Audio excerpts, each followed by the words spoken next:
আপন আপন বলো কারে, কেউ তো আপন হয় না। আপন আপন বলিস কারে, কেউ তো আপন হয় না।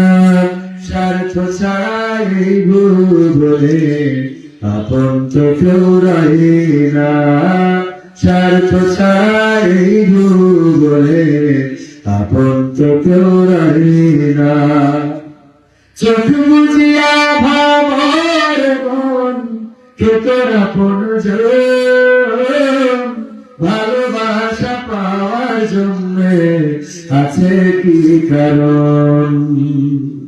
চোখ বুঝিয়া ভাব মানুষ, কে তোমার আপনজন।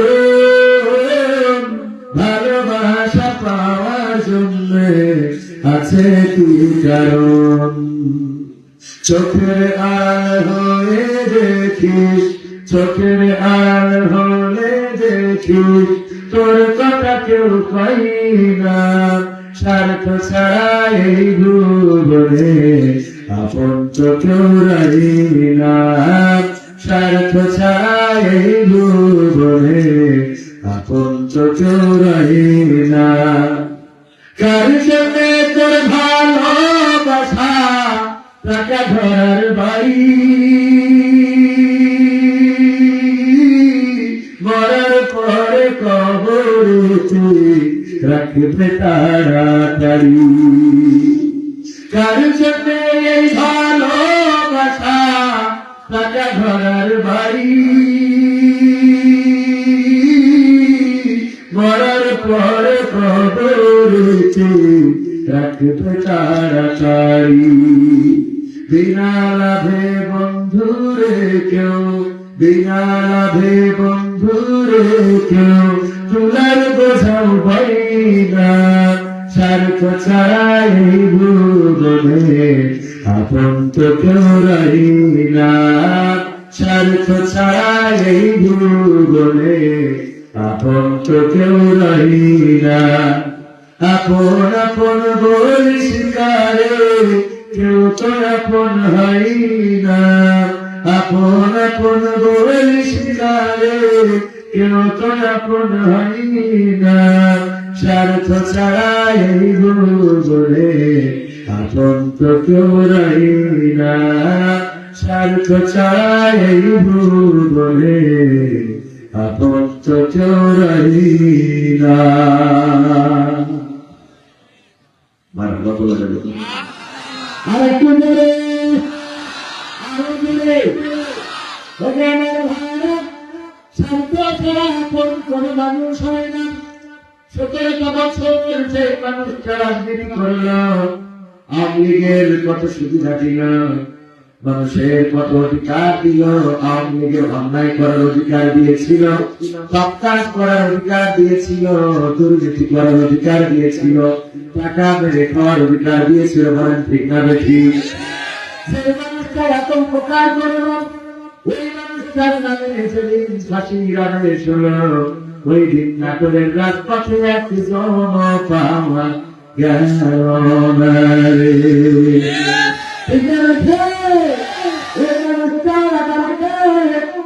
ফাঁসির রায় দিল, সেই আদালতটা তার হাতে গড়া ট্রাইব্যুনাল গড়ল। সেই ট্রাইব্যুনাল তিনি করেছেন, সেখানে সেই বিচারের কাজ করা আছে, বিচারপতির আসন আছে, আসামিও আছে, মামলাও আছে, কিন্তু আসামি পরিবর্তন হয়ে গেছে। বলেন ঠিক কিনা? যারা ছিল ওই বিচারের কাজ করার আসামি, তারা এখন সবাই স্বাধীনতা পাইছে। আর যারা ওই বিচারটা পরিচালনা করতো, তারাই এখন আসামি হয়ে গেছে। বলেন ঠিক কিনা? কিন্তু দুঃখ হলো যে মানুষটা 17টা বছর এই দেশের ওনাদের মতাদর্শের যারা ছিল, তাদের কত সুবিধা দিয়েছে। এই সুবিধা ভোগী মানুষগুলো সেই মানুষের বিপদের দিন কেউ রাজপথে দাঁড়ায় নাই, রাস্তায় নামায় নাই, রাস্তায় নামে নাই। যারা বলেছিল তারা পালিয়েছে, দাঁড়ায় নাই। যারা বলে ক্ষমতা ছাড়বা না, তারা ক্ষমতা উঠছে মেরেছে, আবার আমাদের ওবায়দুল কাদের কাকা অসুস্থ, পত্রিকায় দেখি সংকটাপন্ন অবস্থায় রয়েছে। আমি বললাম 41 সালের আগে ক্ষমতা যারা ছাড়বে না, অন্তত 41 সালের আগ পর্যন্ত মরা তো ঠিক না। ক্ষমতা চলে গেছে, কিন্তু মরা তো ঠিক না। ক্ষমতার মালিককে, জীবনের মালিককে, মরণের মালিককে, ক্ষমতার মালিক আমরা পেরেছি, লাগবে না। আল্লাহ রাব্বুল আলামিন যখন চান দিবেন, তখন চেয়ারে বসে থাকা সম্ভব হবে না। কারণ এই জমিনের চেয়ার যারা দখল করতে চেয়েছে, কেউ দখল করে রাখতে পারে নাই।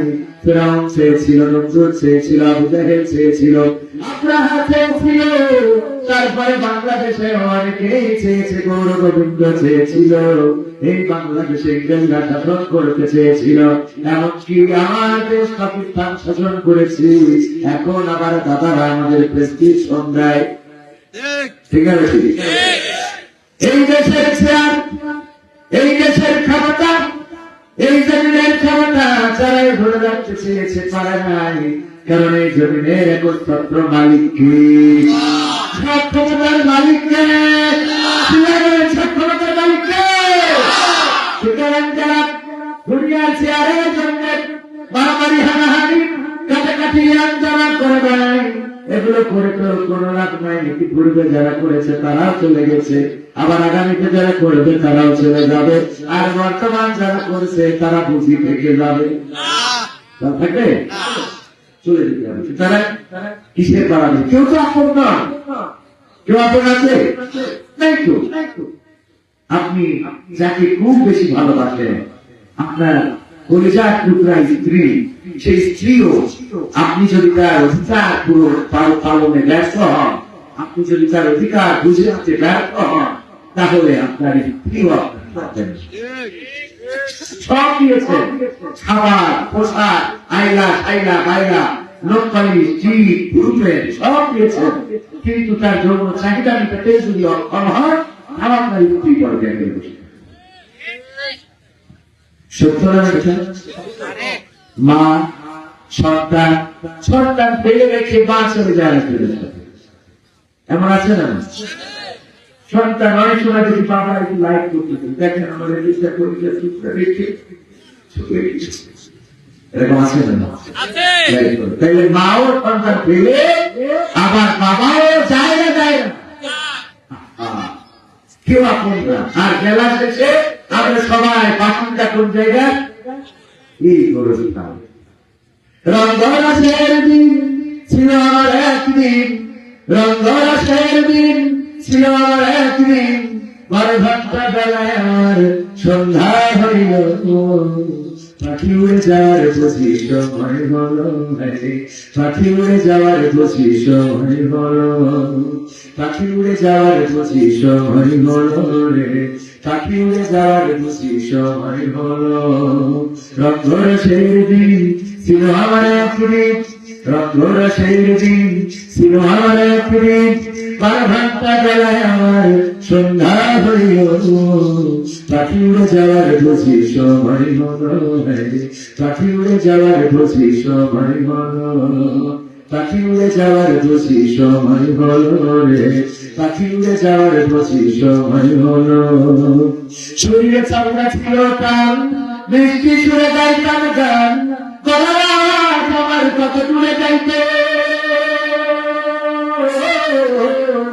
শরীরে চামড়া ছিল টান, বৃষ্টি সুরে গাইতাম গান, গলার আওয়াজ আমার কত দূরে যাইতে, পাল্টে গেল মাথার চুল, কথা বলতে পারে ভুল, পাল্টে গেল মাথার চুল, কথা বলতে পারে ভুল, চোখে দেখি গন্ডগোল, দন্ত নড়িল, পাখি উড়ে যাওয়ার বুঝি সময় হলো, পাখি উড়ে যাওয়ার বুঝি সময় হলো, পাখি উড়ে যাওয়ার বুঝি সময় হলো, পাখি উড়ে যাওয়ার বুঝি সময় হলো।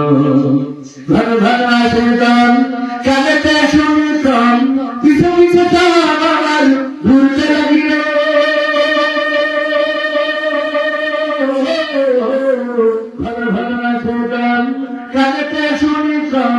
পিছে পিছে সব আমার ঘুরতে লাগিল খাতো হয়ে আসতে পাও হিরো হলো স্বর্গটাও খাতো হয়ে আসতে পাও হিরো হলো স্বর্গটাও ঘরে বুঝি সময় আমার ঘুরিয়ে এলো পাখি উড়ে যাওয়ার বুঝি সময় হলো পাখি উড়ে যাওয়ার বুঝি সময় হলো পাখি উড়ে যাওয়ার বুঝি সময় হলো পাখি উড়ে যাওয়ার বুঝি সময় হলো এত সুন্দর পরিপাটি খাঁচায় আমার ছিল খাতি ধীরে ধীরে খাঁচায় আমার জং ধরিল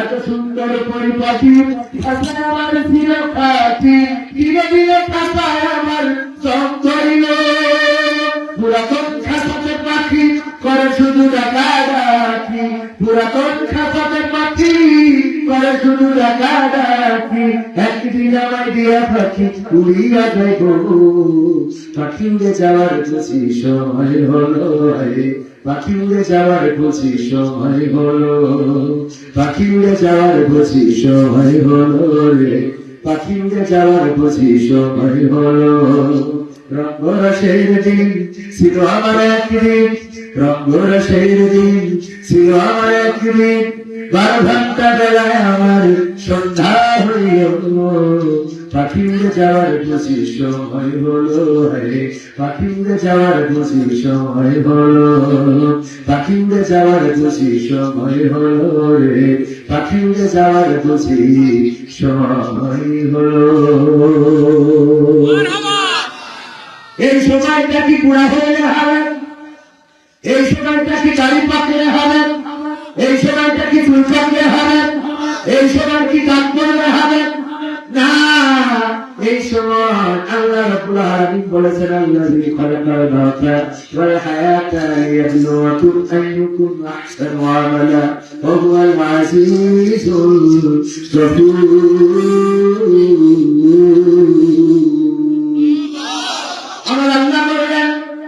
সৃষ্টি করলাম মৃত্যু এবং সৃষ্টি করলাম জীবন মাঝখানে তোমাদের একটু হাত দিলাম সময় দিলাম সুযোগ দিলাম তোমাদের পরীক্ষা পূর্ব প্রস্তুতির জন্য তোমাদের একটু সুযোগ করে দিলাম এরপরে আমি পরীক্ষা নেব আমি পরীক্ষায় দেখতে চাই কারা উত্তীর্ণ হতে পারে আমলের প্রতিযোগিতায় কারা এগিয়ে থাকতে পারে আর আমি আল্লাহ পরাক্রমশালী আমি পাকড়াও করি আমার ছেলে বলি বলে আল্লাহু আকবার আল্লাহ রাব্বুল আলামিন ঘরে আমার ছেলে আল্লাহ ঘরে আমার ছেলে আল্লাহ রাব্বুল আলামিনের কাছে প্রিয় হল যারা অপরাধ করে এবং তওবা করে সেই ব্যক্তি কোনদিন অপরাধ করে না তার চেয়ে যে অপরাধ করে তওবা করেছে এই বান্দা আল্লাহর কাছে বেশি প্রিয় আল্লাহু আকবার বলেন কারণ আল্লাহ জানেন এই বান্দা অপরাধ করবে ফেরেশতা থেকে মানুষ দিতে পারে ফেরেশতার থেকে কি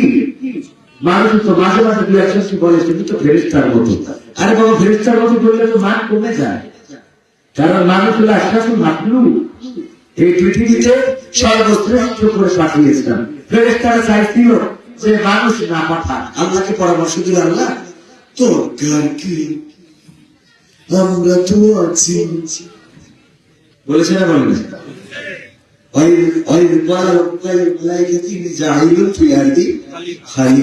আল্লাহ বললেন যে ফেরেশতারা তোমাদের সাথে আমার একটা সভা পরামর্শ আছে আমি খলিফা করতে চাই আমি মুক্তিযোদ্ধা জনাব ইসমাইল হোসেন বীর মুক্তিযোদ্ধা এই তারপরে জামাত নেতা বসে বিএনপি নেতা বসে আওয়ামী লীগের শিবিরের নেতা এসব বাজাইতে চাই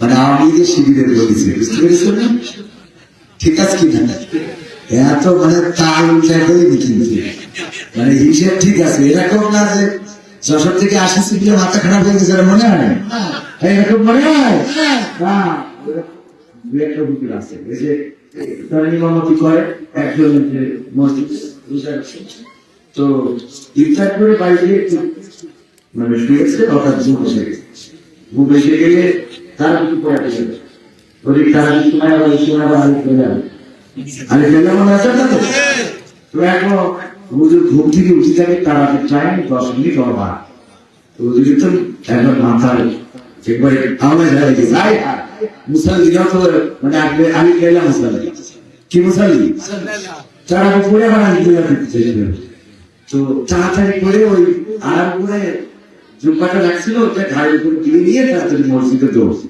মসজিদে গেছে তখন তো একটা বিদ্যুৎ ছিল না ব্যাটারি দিয়ে টিভি দেখতে তো মনে আছে আপনাদের ব্যাটারি দিয়ে সাদা কালো করে পিছনে আলিফ লাইলা মনে আছে না হ্যাঁ যারা আশিটা পর্যন্ত কথা তো এই যে আলিফ লাইলা সিন্তামা দেখার জন্য মুসাল্লিরা তো একটু তাড়াতাড়ি করে ফেলাবে আলিফ লাইলা তো নিচে হয়ে যাবে হুজুর বলতেছে যে অসুবিধা নেই আমি একটু মোটামুটি আমার কাছে লাইন আছে শর্টকাটে মারি দেবো না চিন্তা করা লাগছিল চিন্তা করা লাগছিল আপনার ভাষা তো এখন বললো হুজুর তাড়াতাড়ি হুজুর পাঞ্জাবি গায়ে দিয়ে ওই যে গাড়ি করে দিয়ে গেছে এখন হাঁটা কিছু করছে হাঁটা কিছু একেবারে দেখে অবস্থা হাঁটা পায় না মুসাফির সভাপতি যদি আপনার হাঁটি তো ভালো সভাপতি কিছু সভাপতি আছে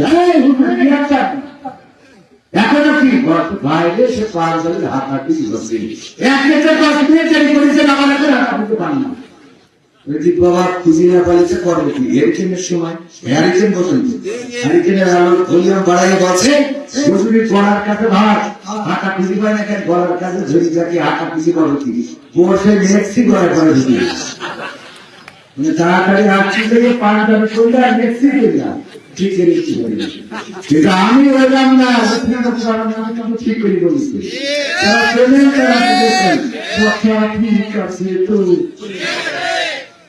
আলহামদুলিল্লাহ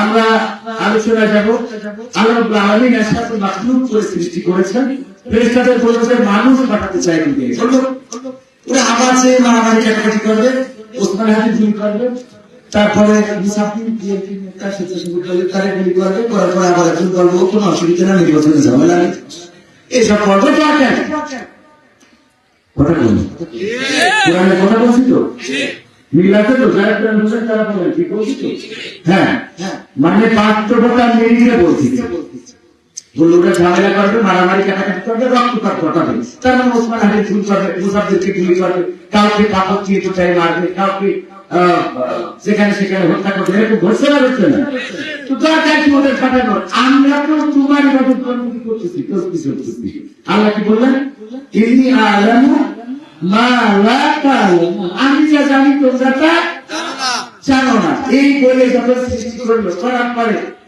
এবার বললো সবাই চিন্তা করো সবাই চিন্তা করলো একজন খেয়াল করলো না কে হযরত শয়তান তখন তার নাম ছিল হযরত আযাজিল হ্যাঁ খুব ভালো একটা নাম ছিল মিকাইল ইসরাফিল তারপর আজরাইল আযাজিল নাম কিন্তু মিল আছে কিন্তু সারাটা সাথে নাই তো এখন গ্যারান্টি বাবার মানে অনেকে আছে না বাবার কথা শোনে না না শুনলে এটা থাকবে আপনার তো দুটা ছিল আলহামদুলিল্লাহ মানুষ করেছেন দুইটাই পুলিশ ঘুষ টাকা না আলহামদুলিল্লাহ ঠিক না মানে খাটা না খায় মানে খায় না খাবেন সবাই ঘুষ খাইলে কি দুনিয়া চলে এটা তো বললাম আরে বাবা আমাদের এই যে একটা মাইন্ড সেট মানে ঘুষ খায় কারা যদি কেউ বলে যে কোন পাখিতে মাছ খায় এক পাখি বলে মাছ বলে না আসলে কি শুধু মাছ না মাছ খায় তো ঘুষ শুধু পুলিশে খায় শিক্ষকরা খায় না প্রাইমারি কর্মকর্তা আপনি মানে এরকম আছে না খায় না তো সেটা ধরা খেয়েছে আপনি দেখেছেন কিনা যশোরের শিক্ষা প্রাথমিক শিক্ষা মিশে ডাইরেক্ট 1,20,000 টাকা ঘুষের টাকা সহ গণনা তৈরি করে নিয়ে হ্যাঁ তো এখন যদি কেউ ঘুষ খায় তারা এক ব্যক্তি করবে পুলিশ আসলে কি পুলিশ ঘুষ খায় পুলিশ কিন্তু ঘুষ খায় না পুলিশে ঘুষ খাওয়া পুলিশে ঘুষ মোটরসাইকেল নিয়ে গেছেন শুনাই হেলমেট কাগজপত্র নাই ড্রাইভিং লাইসেন্স নাই ও নেবে না মোটে আমার আছে আপনি খাওয়াই আপনারা গাড়ি দিতে পুলিশ ঘুষ বলেন পুলিশ ঘুষ খায় না জনগণ পুলিশকে ঘুষ খাওয়া তাই জনগণ আমরা সব উল্টায় ফেলেছি আমাদের কাজ হলো কি মানুষের মাইন্ড সেট আপকে পরিবর্তন করেছে মাইন্ড কি চেঞ্জ করে দিয়ে, যেমন ট্রাকের পিছনে লেখা গাছ লাগান পরিবেশ বাঁচান, এই ট্রাকের পিছনে লিখে এই আপনার পাটনার চাটমহলের যত মোটা মোটা গাছগুলো সব কিছু চিন্তা করে যেটাই ভরা সেটাই লিখে লিখেছে গাছ লাগান পরিবেশ বাঁচান। কত বড় খরচ যায় চিন্তা করা যায়? সত্য বলছি না মিথ্যা বলছি? বাসের পিছনে লিখেছে নামাজ কায়েম করুন, তার মানে এটা আল্লাহ নামাজ। ওরে বলতেছে ভাই মাগরিবের ওয়াক্ত চলে যাচ্ছে, ব্রেকের নামাজ পড়বো, তাই আপনি মুসাফির পরে ধরি তো তুই নামাজ কায়েম করে লিখেছিস যে এখন মুসাফিরটা চাই, এটা হইল? কথা কয় না। বরং নামাজ কায়েম করুন যে বাসের পিছনে লেখা, তার উচিত হবে কি ও নামাজ হিসেবে ব্রেক দেবে, ড্রাইভার সামনে দাঁড়াবে আর যাত্রীরা মুসাফির হয়ে পিছনে দাঁড়াবে, ড্রাইভার নামাজি করবে, সবাই একসাথে নামাজ পড়ে আবার গাড়ি কিনতে চালাবে, ওর পিছনে লেখা যাবে নামাজ কায়েম করুন। তোমার এটা লিখে দিয়েছে মানে মানুষ জানে বলছে এই বাসটা আল্লাহ আল্লাহ বাস, তাই লেগেছে। কথা করেন আমাদের মুক্তিযোদ্ধা উনি বাসে চড়েছে যাবে পাবনায়, যে জুনাইদ থেকে বাসে উঠতে জিজ্ঞেস করেছে সিট আছে, বলছে স্যার সিট ভরা, উপরে উঠে যাকে সিট আছে সত্যি কিন্তু খালি নেই। ওরা দেখি বলছে তুমি করি যে সিট ভরা, তাই স্যার সিট তো আছে কিন্তু খালি নেই, আপনি একটু ওয়েট করেন খালি হবে, তার সামনে স্ট্যান্ডে এই নাম দিই তো মুক্তিযোদ্ধা মশান আছে না, আমি তো ছবি দেখলাম নিয়ান খেলে মসজিদে খুব জায়গা মতো ভাবছিল আলহামদুলিল্লাহ। তো মোটামুটি ঘোড়া ট্রেন ভেবে ভাবছি যাবে, হঠাৎ করে তাকে বাসে লিখে দিচ্ছে নিশ্চয় আল্লাহ ধৈর্য শিখতে পছন্দ করে আলহামদুলিল্লাহ। কত কায়দা জীবনে ও বিড়ি জানতি জানতি ওর মুখের কাছে মুখ নিয়ে যাওয়া যায় না, এরকম আছে না? ওর মুখের কাছে মুখ নিয়ে যাওয়া যায় না, ওর বাপের বিচার নিশ্চয় আল্লাহ আমার ভাই কাজ আছে আপনার বাস থাকবে কেন, আর আমি পাবো বাস পাবো কেন? আপনি নিয়ে আসেন এই যে মিডিয়া রাখা এই জায়গায় তরকারের জন্য, মানে মাইন্ড সেট আপ চেঞ্জ করে, ঠিক করে কথা কয় না, আমাদের মাইন্ড কি চেঞ্জ করে, ঘুরাই দেয়, একদিক থেকে আর একদিকে নিয়ে যায়। ওই যে আমি যে গান লিখছিলাম, বাবা তোমার দরবারে সব পাগলের খেলা, বাবা তোমার দরবারে সব পাগলের খেলা, হরেক রকম পাগল দিয়া মিলাইছো মেলা, হরেক রকম পাগল দিয়া মিলাইছো মেলা, বাবা তোমার দরবারে সব পাগলের খেলা। ইস্যুর পরে ইস্যু আসে, কত ইস্যু আসে পাশে, ইস্যুর পরে ইস্যু আসে, কত ইস্যু আসে পাশে, তদন্ত করিতে গিয়ে ফুরাইছে বেলা, তদন্ত করিতে গিয়ে ফুরাইছে বেলা, বাবা তোমার দরবারে সব পাগলের খেলা, বাবা তোমার দরবারে সব পাগলের খেলা। ইস্যুর পরে ইস্যু আছে, ওসমান হাবিব গুলি খাইলো, এরপরে আমার দেখলাম খুলনায় এমসিপি এক নেতা গুলি খাইলো, তারপরে দেখলাম আমার কাছে টিএমসির এক নেতা গুলি খাইলো, তাকে গুলি করে মারা হলো, তারপরে দেখলাম কোথায় ঢাকায় আমার স্বেচ্ছাসেবক দলের নেতা, তাকে গুলি করে মারা হলো। তার মানে হলো আজকে করে যেন ওসমান হাবিব কথা ভুলে যান, এত গুলি হওয়া হবে যে ওসমান হাবিবকে আর পরে আর কারণ কোথায় মনে থাকবে, একটার পর একটা ইস্যু চলে আসে আর আমরা একজন একজন করে হারিয়ে ফেলি। ঠিক বলছি না? ঠিক বলছি। এই হলো আমাদের মাইন্ডকে পরিবর্তন করে থাকে। এই মাইন্ড পরিবর্তন করার জন্য আরেকটু গল্প করলে বুঝবেন। একবার ইরানে এখন আন্দোলন আছে, দেখেছেন কিনা? সরকার পতনের আন্দোলন। আজকে কিন্তু সরকার গুলি করে প্রায় 200 লোককে হত্যা করেছে, 200 লোক আজকে মারা গিয়েছে আন্দোলনকারীরা। যাই হোক, সেটা তাদের দেশের, আমরা দোয়া করি যেন দেশের স্থিতিশীলতা ফিরে আসে, বলে আমি। কারণ এখন পৃথিবীটা যেন বিশ্বযুদ্ধের দিকে এগিয়ে যাচ্ছে, কোথাও কোনো শান্তি নাই। ডোনাল্ড ট্রাম্প সে নিজের একেবারে একচ্ছত্র ক্ষমতার মালিক মনে করে নিয়েছে, আন্তর্জাতিক আইনের তোয়াক্কা না করে ভেনেজুয়েলার প্রেসিডেন্টকে অপহরণ করে এনেছে এবং তাদের তেলগুলো ডাকাতি করে নিয়ে নিচ্ছে। দেখেছেন কিনা আপনারা এই যে অবস্থা? এবং আজকে সকালে দেখলাম সে বলেছে যে আমার কোনো আন্তর্জাতিক আইনের দরকার নেই, উনি আইন, উনি যেটা করবেন সেটাই আইন। এই হলো বিশ্ব মরণ। কিন্তু দেশে দেশে কি শান্তি প্রতিষ্ঠা করছেন, অশান্তি করছেন? তারা অশান্তি প্রতিষ্ঠা করছে। আজকে জাতিসংঘ বিকল হয়ে গেছে। যারা এই পৃথিবীতে স্থিতিশীলতার জন্য যারা মনে করেছিল যে আমরা কিছু একটা পালন করব, বিভিন্ন দেশ নিয়ে জাতিসংঘ গঠন করলো, কিন্তু তারাও এখন কার্যকারী, এখন না অতীতকাল কার্যকারী ভূমিকা পালন করতে পারে না বলে ঠিক না। এই অশান্তির জামানা থেকে যদি ভাবতে হয় তাহলে বিশ্বের জমিনে আল্লাহর আইনের বিকল্প কোনো কিছু নাই, ঠিক না? দেখে এই জমিনে আল্লাহর আইন যদি বাস্তবায়ন হয়ে যায় তাহলে এইভাবে চাইলেই কাউকে অপহরণ করা, কাউকে গ্রেফতার করা, কোন দেশে হামলা করা, কোন দেশে বোমা ফেলা, কোন দেশের হেলিকপ্টার বিধ্বস্ত করা, কোন দেশের প্রেসিডেন্টকে অপহরণ করে নিয়ে আসা, এইগুলো করা সম্ভব হবে না, কারণ নিকৃষ্ট সীমারেখার মধ্যে চলতে হবে বলে ঠিক কিনা? এই কোরআনের আইন কায়েম হোক, এটা কি চান? এটা যদি আমরা কায়েম করতে ব্যর্থ হই আমাদের আগামী জেনারেশন, আমাদের আগামী প্রজন্ম ক্ষতিগ্রস্ত হবে। আমরা কি এটা চাইবো? যাই হোক, তো আমি যে গল্পটা বলতে চাচ্ছিলাম সেটা হলো, একবার এক রাষ্ট্রে বিদ্রোহ দেখা দিয়েছে, তো যারা বুদ্ধিজীবী তাদেরকে ডাকলো, টাকার পরে বলছে কি করে বিদ্রোহ দমন করা যায়। বুদ্ধি একটা হাতিয়ার, কি করতে হবে? বললো যে বিদ্রোহ বিচার, এদেরকে অন্তত আমরা 20,000 অ্যারেস্ট করেছি এবং সেই সাথে আমরা 100 ছাগল অ্যারেস্ট করেছি। 100? তো রাজা বললো 100 ছাগল কেন অ্যারেস্ট করবে? বললো যে দেখেন 20,000 বিদ্রোহী অ্যারেস্ট করতে চাইছি, এটা নিয়ে আপনি কিছু প্রশ্ন করেন, আপনি এই যে 100 ছাগল কেন অ্যারেস্ট করবেন এটা নিয়ে প্রশ্ন করেছেন। আমরা 20,000 যে বিদ্রোহী অ্যারেস্ট করবো, অ্যারেস্টের মধ্য দিয়ে আর 100 ছাগল যখন অ্যারেস্ট করবো, পুরো মিডিয়া, সাংবাদিক, শুনো সাংবাদিক, ফুটি সাংবাদিক, হলুদ সাংবাদিক, লাল সাংবাদিক, সব ছাগলের পিছনে পড়ে থাকে।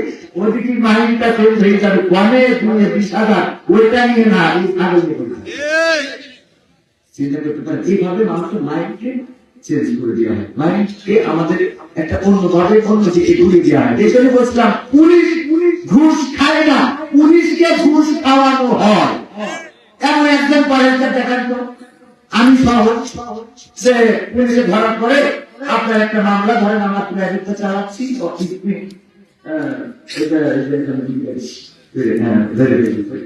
তো আমার মামলা 5,000 টাকা এর আগে খাইছি, এরপরে ডবল হয়েছে 5,000, এই সেদিন ধরে ধরে বসে বসে আপনার তো 10,000। ভালো বুঝলি মানুষ হিসেবে আল্লাহ অবস্থায় দেখেন কিছু করা যায় কিনা। তো বললো যে না আপনি এত জোরে গাড়ি চালান, মা আপনি জোরতে হয়তো বলো ওই দেরি করে গেলে আমার কমেছি আপনি মাঠে মারা পিড়ি দেবে, তো এই জন্য আমার একটু তাড়াতাড়ি যাচ্ছে, তাই একটু সারা চাইছি না এটা যে তুমি করেছো আবার আমার ছেলে, আমি গাড়ি থেকে নামছি দেখি তো জিবে কামড় দেবে, কি করলাম বুঝুন। আর যেটা স্যার উনিও মনে হয় ছেলে মাস্ক পাওয়া, যাই হোক আমি বলতেছি যে আমরা আপনি তো এই 12,000, তো ও লাগিয়ে করার পরে আলহামদুলিল্লাহ সাইকেছে সাইকেল কাছে দোষ নেই, বললো হুজুর তো দোয়া করে দিলাম, ওই দোয়াটাই তো এখন যদি আমাদের বলতেছে আপনি তো 8,000 টাকার মামলা কি করবে, দেখা যাচ্ছে পকেট থেকে 10,000 টাকা চা খেয়ে বলতো এটা তো নিয়ে যাবো না, হারাম হাত দিয়ে বাবা নিয়ে কি, তাহলে কি বুঝবোঝা খাইলো না খাওয়াই না, আমরা খাওয়াই আবার তোমার কি পুলিশ ঘুষ শিক্ষা, ঠিক আছে খাওয়াই আমরা আর 10 দিন হতে এটা করা যাবে না। দেখেন আমি কিন্তু আপনার পক্ষে করে দিলাম, তার পক্ষে করে দিলাম, আলহামদুলিল্লাহ খুব ভালো, আমরা খেয়াল দান করি বলে না আমি যে কথা বলছিলাম আল্লাহ আমি করেছেন সৃষ্টি সেরা করেছেন, আগে কথা শুনবো না, বললো চিন্তা করো, আরেকদিন পড়লো না, আমি চিন্তা করবো না, আল্লাহ বললেন কেন চিন্তা করবা না, আগে দিন করলো আল্লাহ তোমার একটু বুঝাই দিয়ে বুঝতে পারবা, কি বুঝাবা ও আল্লাহ আমি আগুনের তৈরি, আগুন যদি জ্বালাম আগুনটা উপর দিকে ওর ঝোকানো ঝোকানো উপরের দিকে উঠে যায়, আর আগুন মাটির তৈরি, মাটির যদি উপরের দিকে দাও নিচের দিকে পড়ে যায়, সুতরাং আমি আগুনের চিন্তা করবো না, বরং আগুনকে আমার চিন্তা করার দরকার। এই হলো আল্লাহর হুকুম তরফ করলো। কয়টা হুকুম? একটা হুকুম। আল্লাহ কি বললেন? তুমি শয়তান হয়ে যাও, জান্নাত থেকে বেরিয়ে যাও, অভিশপ্ত তুমি। এই অভিশপ্ত শয়তানকে করে দেওয়া হলো। এরপরে শয়তান বলল, আল্লাহ আমার যে অভিশপ্ত বানাইলা, জাহান্নামে যদি বানাইলেন, তো আমার একটু স্পেশাল কিছু দিবা না? বললো, কি চা? বললো, তিনটা জিনিস চা। একটা হলো আমি দৃষ্টির অবসরে থাকতে চাই। কিসের অবসরে? দৃষ্টির অবসরে। 2 নম্বর, আমি প্রতিটা মানুষকে রন্ধ্রে রন্ধ্রে পৌঁছাতে চাই। এবং 3 নম্বর হলো আমাকে কিয়ামত পর্যন্ত হায়াত দিতে হবে। আল্লাহ বললেন, এটা কেন? বললো, যে আদমের জন্য জাহান্নামে হয়েছি, সেই আদম সন্তানদের যেন আমি জাহান্নামে দিতে পারি, তাই আমি দৃষ্টির অবসরে থাকবো। মানুষ আমাকে দেখবে না, তাদের প্রতিটা রন্ধ্রে রন্ধ্রে আমি ধোকা দেবো, তাদের হৃদপিণ্ডে ঢুকিয়ে আমি তাদেরকে মানে অন্যদিকে পরিচালিত করবো। আর 3 নম্বর, কিয়ামত পর্যন্ত আমি বাঁচতে চাই এই জন্যে যে আমি যেন তাদেরকে ধোকা দিয়ে আমার জাহান্নামের সঙ্গী সাথীদেরকে বাড়াতে পারি। আল্লাহ বললেন, দিলাম। কি বললেন? শয়তান বাবা, যদি তুমি দিয়েছ, আমার যে ক্ষমতা দিলে, এবার আমি বলি, তুমি যে জান্নাত বানিয়েছ, এই জান্নাতটা খালি পড়ে থাকবে, এই জান্নাতে দেওয়ার মতো মানুষ খুঁজে পাবা না। কারণ আমি যে শক্তি পাইলাম, এই শক্তি দিয়ে এবং আমার সামর্থ্য দিয়ে প্রতিটা মানুষকে জাহান্নামমুখী করে দেব। আমি আপনার জান্নাতের মানুষকে ঢোকা দেব। আমি সন্ধ্যা গ্রামবাসীকে ঢোকা দেব, আমি বাংলাদেশের মানুষকে ঢোকা দেব, আমি আমেরিকানদেরকে ঢোকা দেব, আমি সিঙ্গাপুর, মালয়েশিয়া, ইন্টারন্যাশনাল সব জায়গায় ঢোকা দেব। দিয়ে দিয়ে মানুষদেরকে আমার সঙ্গে করে নিয়ে জাহান্নামে চলে যাব। তোমার জান্নাতটা খালি পড়ে থাকবে আল্লাহ, ওই জান্নাতে নেওয়ার মতো মানুষ খুঁজে পাবা। আল্লাহ রাব্বুল আলামিন বলেন, ও বান্দাজি, ও শয়তান, ও অভিশপ্ত, তুমি আমার বান্দাদের ধোঁকা দিবা। আর ধোঁকা দেওয়ার কারণে তারা ভুল করবে, ভুল করে জাহান্নামমুখী হয়ে যাবে। কিন্তু আমি আল্লাহ তোমার থেকে ক্ষমতা দান, তোমার কাছে সেই ক্ষমতাটা নাই যেটা আমার কাছে আছে। সেটা হলো আমার বান্দারা যখন অন্যায় করবে, অপরাধ করবে, তারপরে যখন চোখের অশ্রু ফেলে আমার কাছে ক্ষমা চাইবে, যখন তওবা করবে, রাতের অন্ধকারে যখন আমার কাছে তুমি হাত তুলে বলবে, আল্লাহ আমি অপরাধ করেছি, গুনাহ করেছি, জেনা করেছি, ওগো আল্লাহ তুমি তো ক্ষমা করার মালিক, তুমি আমাকে ক্ষমা করে দাও, আমি আল্লাহ তাদেরকে ক্ষমা করে দিয়ে জান্নাতে প্রবেশ করিয়ে দেব। আমরা ফেরেশতাকে বলে রাখলাম, ফেরেশতাদের থেকে উত্তম কেন উত্তম সেটা জানানো হলো। মাঝে মাঝে অনেকেই বলে, তুমি তো ফেরেশতার মতো, তোমাকে দেখলে মনে হয় তুমি মানুষ নও, তুমি ফেরেশতা। কিন্তু আসলে মানুষ হলো ফেরেশতার উপরে। ও আমার ভাইয়েরা, ফেরেশতাদের অপরাধ করার মতো ক্ষমতা কি আল্লাহ দিয়েছেন? আল্লাহ তাদের প্রেম দেয় নাই, বিপরীত লিঙ্গ দেয় নাই, তাদের ভ্যালেন্টাইন্স ডে দেয় নাই, লাইলাতুল ফেব্রুয়ারি দেয় নাই। এগুলো তুমি করতে পারবে, এগুলো আছে মানে বিপরীত লিঙ্গ নাই, আকর্ষণ নাই, একজন আরেকজন সত্যি। মানুষকে আল্লাহ হৃদ দিয়েছেন, হৃদয় দিয়েছেন, এই হৃদয়ের মধ্যে মায়া দিয়েছেন, ভালোবাসা দিয়েছেন। এই গ্রামে মুক্তিযোদ্ধায় গ্রামের মাটির সন্তান, এই মাটিতেই থেকে দিয়েছেন। এটাই মায়া, এটাই ভালোবাসা। এটা দিয়েছেন কে? এটা দিয়েছেন কে? আল্লাহ মাটি দিয়েছেন। এই ভালোবাসা ফেরেশতাদের দেয় নাই, ফেরেশতাদের দিল। আল্লাহ কি জানতে করতে পারছো? ও তো মায়াই নাই। ওসমান হাজিরে যে গুলি করা হলো, বাংলাদেশের সব মানুষ একযোগে গান করেছে, আল্লাহ তুমি ওসমান হাজিকে বাংলাদেশে ফিরিয়ে দাও, আবার যেন রাজপথে কথা বলতে পারে। বেগম খালেদা জিয়া যখন অসুস্থ হয়, হাসপাতালে ভর্তি হলো, তখন বাংলাদেশের মানুষ দোয়া করেছে, প্রতিটা গ্রামে গঞ্জে দোয়া হয়েছে। আল্লাহ যখন তাকে যেখান থেকে হাসপাতালে নেওয়া হলো, স্ট্রোক করেছে, দোয়া করে হাসপাতালে ভর্তি করা হলো। আমরা দোয়া করলাম, কত দোয়া করলাম। ও আমার ভাইরা, আল্লাহ তাহিদির ভালোবাসার মানুষ আছে না নাই? ভালোবাসা কিসের জন্য? আল্লাহ তাহিদি এই নাচের কোনদিন করে ব্রিজ করে দিয়েছেন, কোনদিন রাস্তা করে দিয়েছেন, কোন ফ্যাক্টরি করেছেন, উন্নয়নে কোন ভূমিকা রেখেছেন? না, রাখে নাই। কিন্তু 17 বছর তিনি ব্রিজ করলেন, কলকারখানা করলেন, কালভার্ট করলেন, রাস্তা করে দিলেন, চাকরির ব্যবস্থা করে দিলেন। সেই মানুষটার নামেও ফাঁসির আদেশ হয়েছে। আবার আল্লামা দেলোয়ার হোসেন সাইদির নামেও ফাঁসির আদেশ হয়েছে। একজনের ফাঁসির আদেশে নাটোরের রাস্তা প্রকম্পিত হয়েছে, মিছিলে মিছিলে থরথর করে বাংলার জমিন কেঁপেছে। আরেকজনের ফাঁসির আদেশে বাংলার জমিনের রাস্তায় কেউ নামে নাই। এটা প্রমাণ করে দেয় এটাই কোরআনের মর্যাদা। বলেন ঠিক কিনা? কারণ একজন কোরআনের পক্ষে ছিলেন, একজন কোরআনের পক্ষে ছিলেন, একজন কোরআনের পক্ষে কথা বলেছেন, কোরআন নিয়ে চলেছেন, কোরআনের জন্য নিজের জীবনটা উৎসর্গ করেছেন। 13টা বছর কারারুদ্ধ থেকেছেন। এই কষ্ট করার কারণে বাংলার জমিনে সম্মান বাড়িয়ে দিয়েছেন কি? আবার যদি দুইটা নেত্রীর কথা বলি, দুইজন নেত্রী বাংলাদেশের 3-3বারের প্রধানমন্ত্রী, বেগম খালেদা জিয়া বাংলাদেশের 3-3বারের প্রধানমন্ত্রী এবং প্রথম নারী প্রধানমন্ত্রী। শুধু তাই নয়, বিশ্বের ইতিহাসে তিনি আন্তর্জাতিক বিশ্বে দ্বিতীয়তম। আপনাদের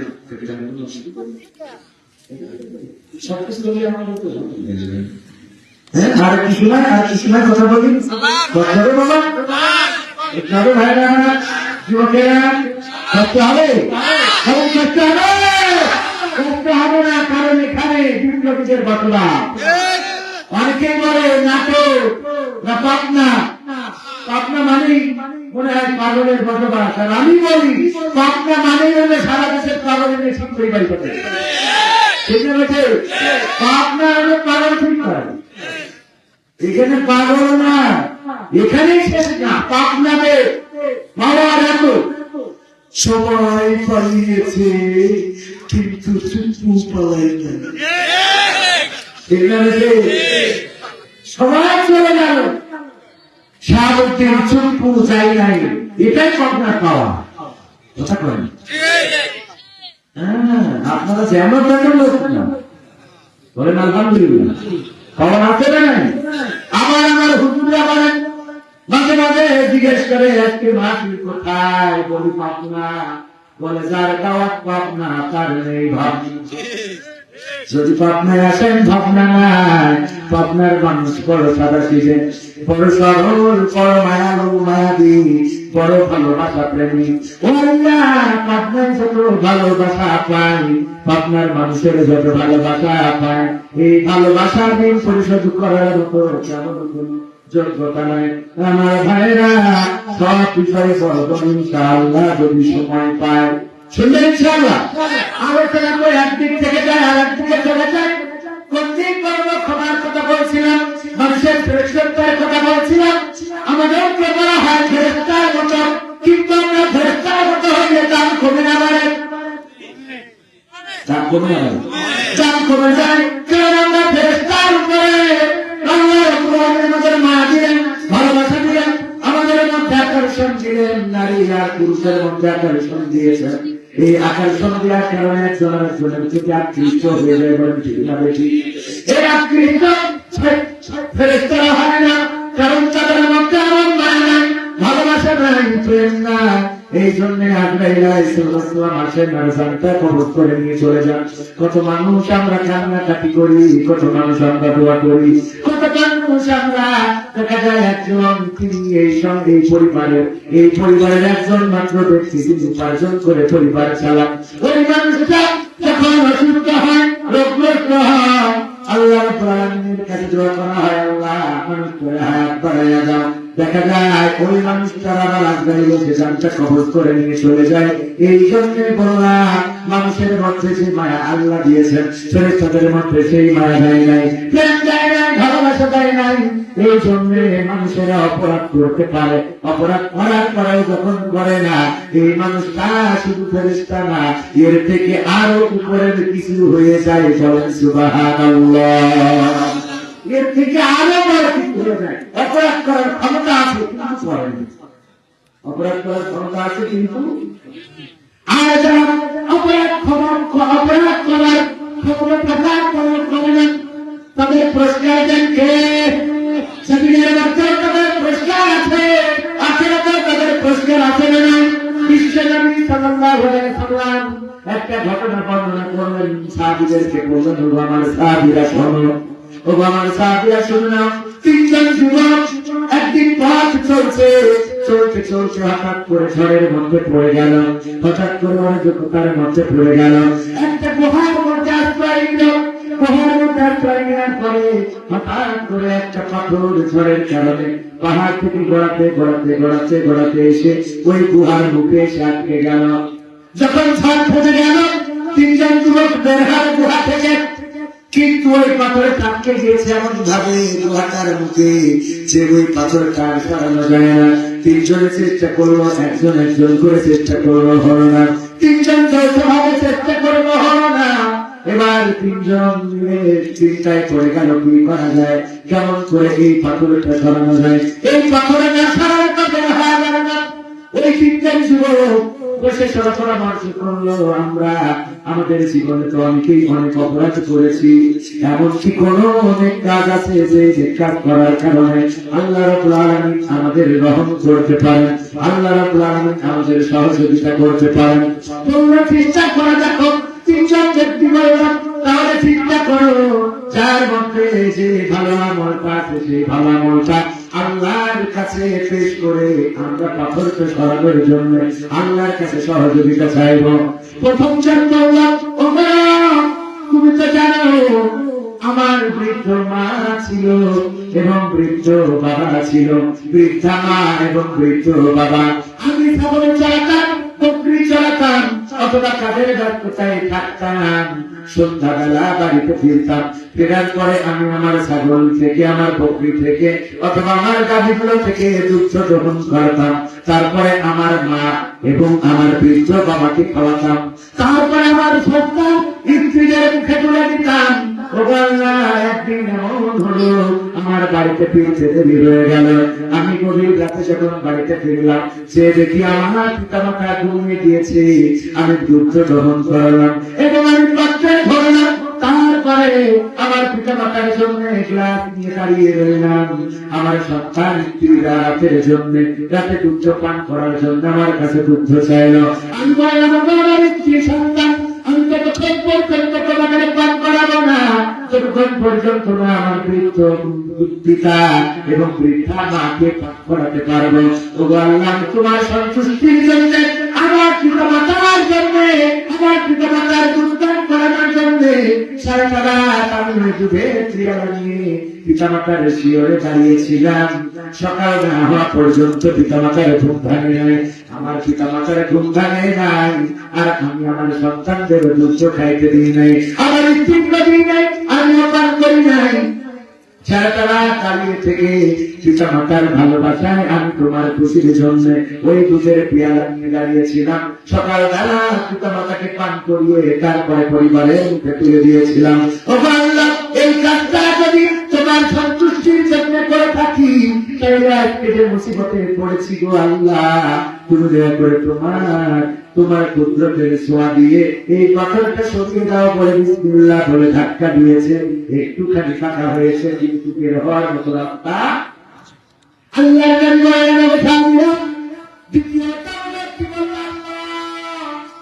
তুমি তো জানো আমার অনেকগুলো ভেড়া ছিল, বকরি ছিল, যেটা আমি দেখাশোনা করার জন্য একজনকে কর্মচারী নিয়োগ দিয়েছিলাম, একজন রাখাল নিয়োগ দিয়েছিলাম। ওই রাখাল আমার বাড়িতে কাজ করতো, করতে করতে এক সময় বেতন না নিয়ে সে চলে গেল। কোথায় যেন চলে গেল, তার খোঁজ খবর পেলাম না। তার বেতনটার কথা চিন্তা করে আমি কিছু ছাগল বা বকরি আলাদা করে দিলাম। তোর বেতন এইগুলো, এই ছাগল এই বকরি গুলো ওই লোকটার, যে তার বেতন পেয়ে রেখে চলে গিয়েছে। এই বকরি থেকে আরো অনেকগুলো বকরি হলো, আরো অনেকগুলো হয়ে গেল, হতে হতে অনেক বড় একটা ছাগলের পার হয়ে গেল, বকরির পার হয়ে গেল। অনেকদিন পরে যখন সেই রাখাল আমার বাড়িতে আসলো, এসে বললো, অপমানি বাবার বেতনটা যদি দিয়ে দিতেন। আমি তাকে দেখিয়ে দিলাম, এইটাই ছাগলের পারটা দেখা যায়, এইটাই তোমার বেতন। সে বলল, তুমি কি আমার সাথে মশলা করো নাকি? আমার বেতন তো ছিল অল্প, এত বড় ছাগলের পাল কেমন করে আমার বেতন হয়ে যায়? আল্লাহ বান্দা, ও আমার রাখাল, তুমি যখন বেতনটা ফেলে রেখে চলে গিয়েছিলে, আমি তখন কিছু ছাগল বকরি তোমার জন্য নির্দিষ্ট করে দিয়েছিলাম, এবং সেই ছাগল এবং বকরি নারায়ে তাকবীর, লিল্লাহি তাকবীর, প্রধান অতিথি আগমন মাহফিলের পক্ষ থেকে মাওলানা মুহাম্মদ আব্দুল হাকিম সাহেবের আগমন, নারায়ে তাকবীর। আপনারা খুশি না বেজার? খুশি না বেজার? আজকে এখানে নাটোরের এমপি, পাবনার এমপি, তো এখন ভোট দেওয়ার সময় কি জায়গার লোকই আসে, কিন্তু উন্নয়নের সময় বা জায়গা পাবে আপনারা গিয়ে বলবে এটা তো নাটোরের মধ্যে, পাবনা গিয়ে বলবে আপনারা নাটোরের এমপির কাছে যান, আর নাটোরের এমপির কাছে গিয়ে বলবে আপনারা পাবনার এমপির কাছে যান। অথচ ভোটের আগে সব এমপি এখানে আসে না, নাই আসে না। ভোটের পর পাওয়া যাবে তো ইনশাআল্লাহ। নির্বাচনের গরম হাওয়া লেগেছে, লেগেছে, নির্বাচনের গরম হাওয়া লেগেছে। সাতকোট সব রেখে ঘরে পাঞ্জাবি আর টুপি পরে, সাতকোট সব রেখে ঘরে পাঞ্জাবি আর টুপি পরে, ভোটের চলে রাস্তায় কেউ নেমেছে, নেমেছে, নির্বাচনের গরম হাওয়া লেগেছে। কাউকে এখন ধরবে হাতে, কাউকে ধরবে পায়, পুরো কাতার পড়বে দেখে তুমি আমার ভাই, পকেট থেকে বের করিয়া দিবে টাকার নোট, বলবে আমি জনগণকে দিল আমায় ভোট। এসব শুনে করিম চাচা, এসব শুনে করিম চাচা অনেকখানি রেগেছে, রেগেছে, নির্বাচনের গরম হাওয়া লেগেছে। করিম চাচা রেগেছে কেন? কারণ করিম চাচাকে বলা হয়েছিল 10 টাকার চাউল খাওয়াবো। পেয়েছে কি সবাই? আমরা বলি খেতে করি কত কোথায় এখানে করি চেষ্টা খেতে গেছে যে আগে একবার করলে 10 টাকা চাউল খাওয়াবে, খাওয়ালে এখন আবার এসে তুমি ভরছো চুনাই খাওয়া থাকবে, ঠিক আছে? পড়বে নামাজ উজু ছাড়া কেমন ইমানদার, জানে না কোনটা কিসের নামাজ, কোনটা জানাজা। এরকম আল্লাহ আছেন। যখন এই গ্রামে আসে, এই ভোটের আগে কয় আগাম কি হয়েছে, কয় না একটু পর, কয় একটু পরে কেন, আল্লাহ হচ্ছে নামাজ পড়ছে, আসাম কেন, আসাম দিয়ে নামাজ দাঁড়িয়ে। এবার আপনার এই সন্ধ্যা পাড়ি কয় আগাম কি হয়েছে, কয় আগাম হয়েছে মানে কি জামা তো হয়েছে, কয় এসো আবার পড়ুন। পিএস বলে আপনি যখন পড়ে আসেন, কয় নামাজ যত পড়বো তত ভালো, তত সুভাব, এত কখন কেন, কয় আপনি সেই বাড়িতে একবার উজু তৈরি করেছেন, তো আমাদের আগে একবার উজু করেন না, কয় উজু কি তোমাদের ওইরকম হালকা পাতলা উজু আমার যে পাইলে হয়ে যাবে, উজু একবার করি এটা ঈশার নামাজ পড়বো, এটাই খবর কিন্তু থাকবে, আসে না? নাই শুধু তাই না, ঈদের 4 টাকা গেল না বসে ছেলের বললাম সব টেলিভিশনে দেখে নেবো না, টেলিভিশন ছুটিতেই ওখানে পড়ে কিনে সমস্যা নেই। তোমার টেলিভিশন পুলিশ বলছে আগামীকাল সকাল 9টার সময় কিন্তু লাশাক জানাজার নামাজ। সেই বছর আমরা কি বললাম, বলছি গিলাজা মরিয়ে গিলাজা কি হয়েছে, যার খাইতে মারা এলো জানাজা, এরা যদি 8-4 বছর থাকতে পারে তো ঈদুল ফিতরও মারবে, ঠিক আছে? এই সত্য বলতে কথা বলছি, জানা যায় দেখতে হাত উপরে দেবে না নিচে দেবে বুঝতে পারে না, তাকবীরে মানে মাঝে মাঝে গান গাইতে টাকা গাইছে কোনে বাজিছে, হ্যাঁ হঠাৎ করে ইমাম সাহেব তৃতীয় তাকবীর দিয়েছে আল্লাহু আকবার, উনি রুকুতে দিয়ে চিন্তা করে আমি এক আছেন আর কেউ আসবে না, উনি রামনেতা আছে না, ঠিক আছে না বাবা? হক কথা বললে বলতে পথ থাকে থাকবে, না থাকে না থাকবে, ঠিক আছে? হক কথা বলতে তোমরা শুনতে হবে। এরকম নেতা যে আমাদের নেতা হচ্ছে যে আমাদের নামচুর করতে পারবে, আমাদের নামচুর করতে পারবে, ঠিক আছে? নেতা এরকম হতে হবে, আপনি সভাপতি গাড়ি আছে, চুক্তি আছে, চন্দ্রী আছে, যুদ্ধ আছে, নামাজ পড়াতে পারেন ইনশাআল্লাহ, আসর জল কথার কথা বলছি, এরকম সভাপতি আছে না নাই? খালি আসরের পরের সভাপতি মাগরিবের সময় ইমাম খুঁজে বেড়াচ্ছি, সভাপতি শুয়ে দিতে বাবারে মাগরিবে তো শুনাইনি, বাসে হুজুর চলেন না মাগরিবের নামাজটা পড়াই দেবেন, তারপর কি একটা বাসে আমাদের হুজুর স্বীকৃতি দিয়েছে, তারপর আপনি পড়ান, তারপর আমার হবে না, আমি মসজিদের সভাপতি, তো আপনি আসেন, বস আমার প্রধান প্রধান না করলে আসেন না, কিন্তু আপনি কথানে পানি নিয়ে ভাই মাফ করে হবে না, আরে আসেন ওই জোর করে নিয়ে স্বাগত আসলে দেশে নামাজের প্রথম রাখাতে সূরা দেয়া করি, সূরা ইখলাস নিয়ে দিয়েছে দিয়ে সিজদায় দিয়ে থাকা আল্লাহ সারা জীবনের কাজ চাইলাম কত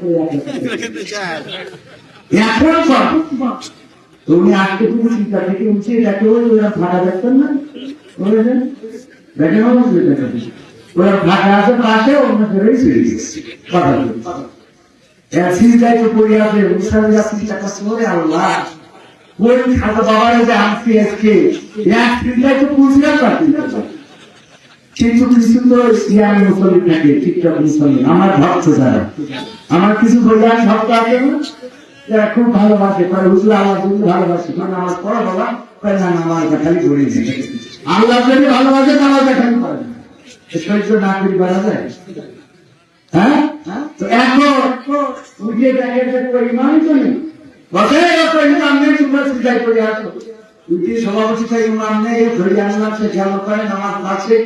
তারপরে খুশিতে পাঠানো হবে, আপনি কি ব্যাপার কি ব্যাপার মাছ পিটতেছে বলতে কি করলেন, কি করলাম আমাদের ওই অবস্থায় আমি পারিনি করবার কি বলছি, আমি পারেন না ভালো কথা তুমি তো কি করতে আর পারেন না তাই এত লম্বা লম্বা এটা তো আগের তো জিজ্ঞেস করি বলতে পারতাম, আপনারা তো চেনেই সামনে নিয়ে গেলেন। আমার ভাই হলো আমার ভাই ইমাম কাপড় চুপুর কেটে দিয়েছে আজকে ধরিনি কাপড় শুকায়নি বাধা করতে হবে, স্ত্রী ধ্যান ধ্যান করতেছে, কাপড় তো শুকায়নি কি করে যাবো, পরে আমার ভাই পাঁচ ধরে ঝাড় করে যেতেছে তারপরে বাধা করতে আসি, আর আপনারা টাকা তোমার স্ত্রী তাই সালাম না থাকলে আমি আপনার প্রশ্ন পারতাম কথা ঠিক আছে তো? এরকম সভাপতি চালবে, এরকম নিয়ম চালবে, ভাই জমা গাইবে সভাপতি হবে, এখন দিয়ে তুমি করতে হবে, ওই নির্বাচনের তাগতকে আপনি বাতাই দেবেন, ওইটা হবে না কথা কয় না, নির্বাচনের তাগ উঠলেই তুমি বাতাই, ওই তুমি এইবার বাংলাদেশের জনগণ মানবে তুমি সারা জীবন মাথায় দেবেন, এখনো দিয়ে না মাথায় দিতে হবে কেন নবী সুন্নাহ, আমি সারা জীবন মানবে না, ভোটের আগে 3 লাখ ধরে মাথায় দেখতে একই সুন্নাহ মানতেছে না, নবীর সাথে মাথায় দেখতে আমরা কিছু মস্করা করি, যদি কেউ মারা যায় কবরে যেই বলে বিসমিল্লাহি ওয়া আলা মিল্লাতি রাসূলিল্লাহ বলে না, আল্লাহর নামে রাসূলের তলে তিনি বলে যাবে সারাটা জীবন দাঁড়িয়ে ব্যক্তি মাথা খারাপ, টুপি সহ্য করতে পারে না, পাঞ্জাবি সহ্য করতে পারে না, কোরআনের দল সহ্য করতে পারে না, ইসলামী আন্দোলন সহ্য করতে পারে না, নামাজ কোনদিন হুজুর খেয়েও পড়ে না, পড়ে যে ইমাম পড়ে বিসমিল্লাহি ওয়া আলা মিল্লাতি রাসূলিল্লাহ, এটা 2 নম্বরে না, আর আমার রাসূল ওই মানুষটা ঠান্ডা ফিরে আপনাদের মনে হয় নেবে, আমি সভাপতি বলার সভাপতি, আপনার তো অনেক টাকা আছে, সেই একসাথে চাকরি করেন, তা আপনি আমার একটা গরু কি আগে দেওয়া যায়, ভাগি দেওয়া যায়,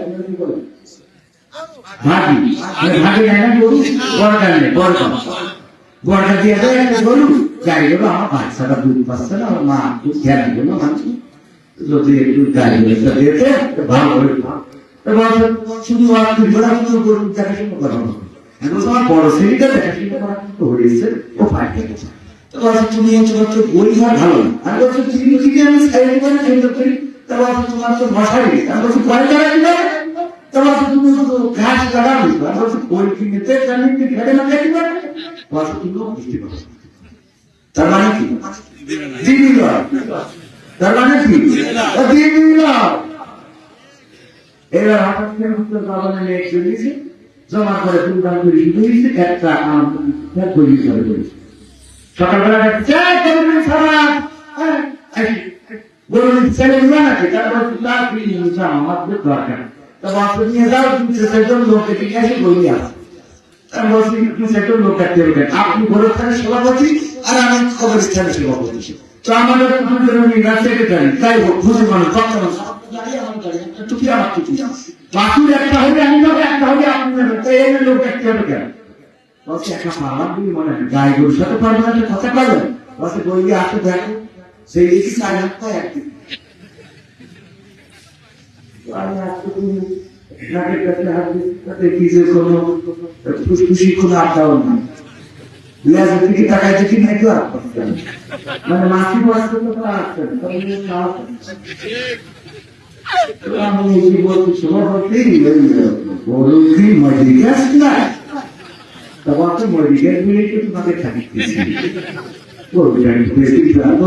আমি গতকাল বললাম যে বলবো আমার কাছে আমি দেখলাম না এখন কান কিনে হেঁটে যাবেন আমার আমার পাগল আমি উঁচু সুতা থাকি ওই করে কান্দে নিয়ে খাইবা লাগবে আমার রাসূল সাল্লাল্লাহু আলাইহি ওয়াসাল্লামের কাঁধে যারা তুলে দেন বিসমিল্লাহি ওয়া আলা মিল্লাতি রাসূলিল্লাহ আমার রাসূলের প্রতি ঈমান ছিল না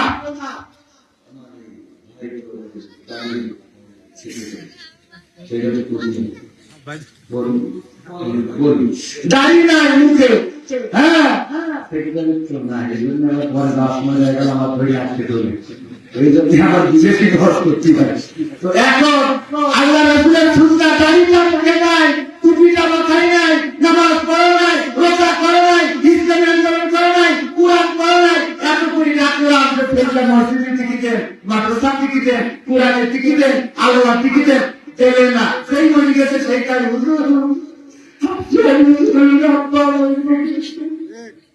এবার হুজুর দেখতে খাতে নিয়ে বিসমিল্লাহি ওয়া আলা মিল্লাতি রাসূলিল্লাহ আর রসুল না বলে এই যে মারা করি কথা কয় ঠিক না আছে আমার রাসূলের মরালাস বহন করবে তার মুখে দাড়ি নাই টুপি নাই সুন্নাহ নাই ইসলামের সাথে সম্পর্ক নাই কোরআনের সাথে সম্পর্ক নাই মসজিদের সাথে সম্পর্ক নাই নামাজের সাথে সম্পর্ক নাই রোজার সাথে সম্পর্ক নাই সেই মানুষটাকে বিসমিল্লাহি ওয়া আলা মিল্লাতি রাসূলিল্লাহ বলা যাবে তাহলে কি হবে ঈমান সাহেবেরা একদম যে লোকটা কোন মতদর্শের ছিল যদি দেখেন ভারতপন্থী তাইলে বলবেন বিসমিল্লাহি ওয়া আলা মিল্লাতি নরেন্দ্র মোদী বুঝলেন বিসমিল্লাহি ওয়া আলা মিল্লাতি যদি আমেরিকান পন্থী হয় তাহলে বলবেন বিসমিল্লাহি ওয়া আলা মিল্লাতি ডোনাল্ড ট্রাম্প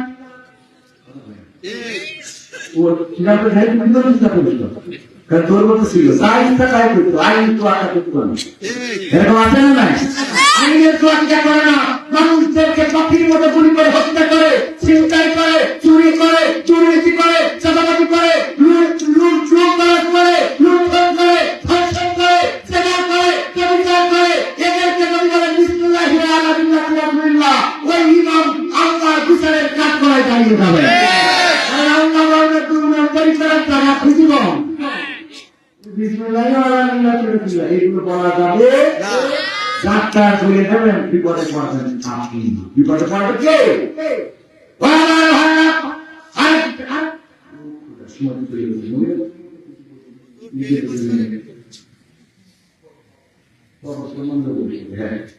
আমি তো সবচেয়ে মনে করি না আলহামদুলিল্লাহ সব বিষয় কাজ করা দরকার মাহফিলের কথা বলে আমি ডক্টর মিজানুর রহমান আঠাশ ভাইকে জিজ্ঞাসা করছিলাম মালয়েশিয়াতে তখন বাংলাদেশ দ্বিতীয় স্বাধীনতা আসে না বললাম যে আপনি বাংলাদেশে যদি ফেরেন ওয়াজের ময়দানে ফিরবেন কিনা উনি বললেন যে পাবলিক ওয়াজে হয়তো আর ফেরা হবে না আমি বললাম কেন বললো যে ওয়াজের স্টেজে উঠলে কথা বলার সময় একেবারে শিশু থেকে শুরু করে বৃদ্ধ পর্যন্ত কথা থাকে সবার কি মানে মনকে জয় করে বক্তব্য না বাচ্চা শিশুটা সেই জন্য মনে করে না আমি হুজুর কাছে ভালো কথা শুনেছি অনেক সুন্দর করে কথা বলে বাচ্চা খুশি হয়ে যাবে, ঠিক না? বাচ্চা শিশু থেকে বৃদ্ধ পর্যন্ত আবার মা বলে শিক্ষিত অশিক্ষিত মানে সব শ্রেণী সরকারি চাকরিজীবী বেসরকারি চাকরিজীবী ঘুষখোর আবার ঘুষ দেওয়ানদার আল্লাহওয়ালা আল্লাহ ছাড়া নাস্তিক আস্তিক সব লেভেলের মানুষদেরকে নিয়ে কথা বলতে হয়। এই বলতে যে মাঝে মাঝে একেবারে নিচে নেমে যেতে হয়, আবার মাঝে মাঝে হাই কোয়ালিটি ইংরেজি বইয়ে এবার দেখা যায় ওইটা আবার কেউ বোঝে না, এটা আর ঝগড়া করতে হবে। কথা কি বুঝেছেন?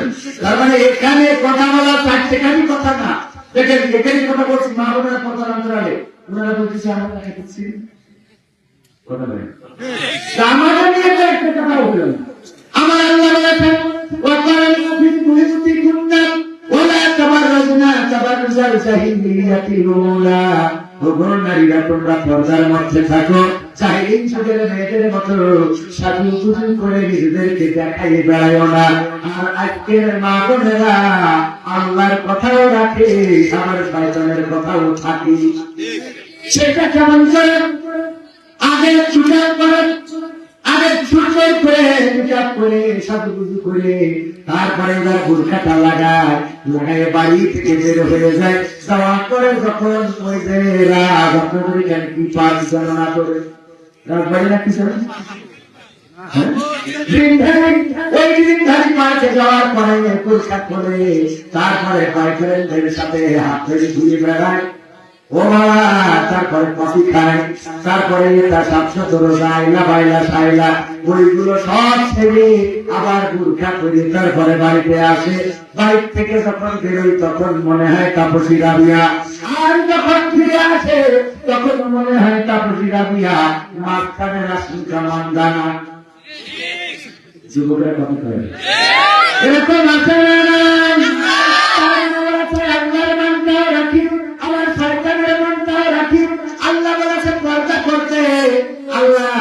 পর্দা করার জন্য শয়তান পর্দা ছাড়া করতে চায়। ওরা কিছু জায়গায় পর্দা করে আর কিছু জায়গায় যে পর্দা করে দেখবেন সবচেয়ে বোরখা পরা মানুষটা বিয়ের দিন বিয়ে অনুষ্ঠানে গায়ে হলুদের অনুষ্ঠানে ওরে বাবা মাথায় শাড়ি বেরিয়ে নাচানাচি শুরু করে, হাত মোজা পা মোজা লাগায়, ও আবার পিড়িয়ে খুব সাজিয়ে দিয়ে পিড়িয়ে দিয়ে চলে যায়।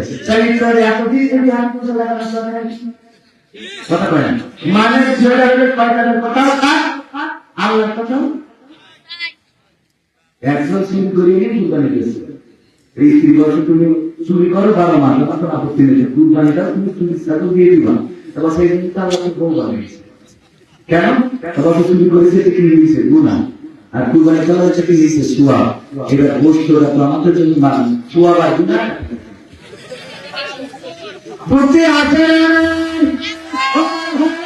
আমার পর্দা করে চলতে হবে, কেমন পর্দা? আল্লাহ নবীর কন্যা ফাতেমা রাদিয়াল্লাহু তাআলা আনহা ইন্তেকালের সময় আলী রাদিয়াল্লাহু তাআলা আনহুকে ডেকে বললেন, ওগো আলী, আমার মৃত্যুর পরে রাতে অন্ধকারে জানাজাটা দিবা। আমার জানাজায়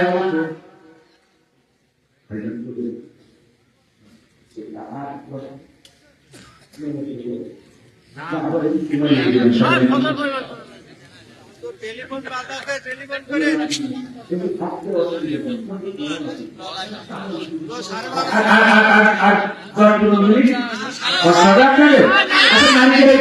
আমরা একদম সেটা দিকে দিলাম আর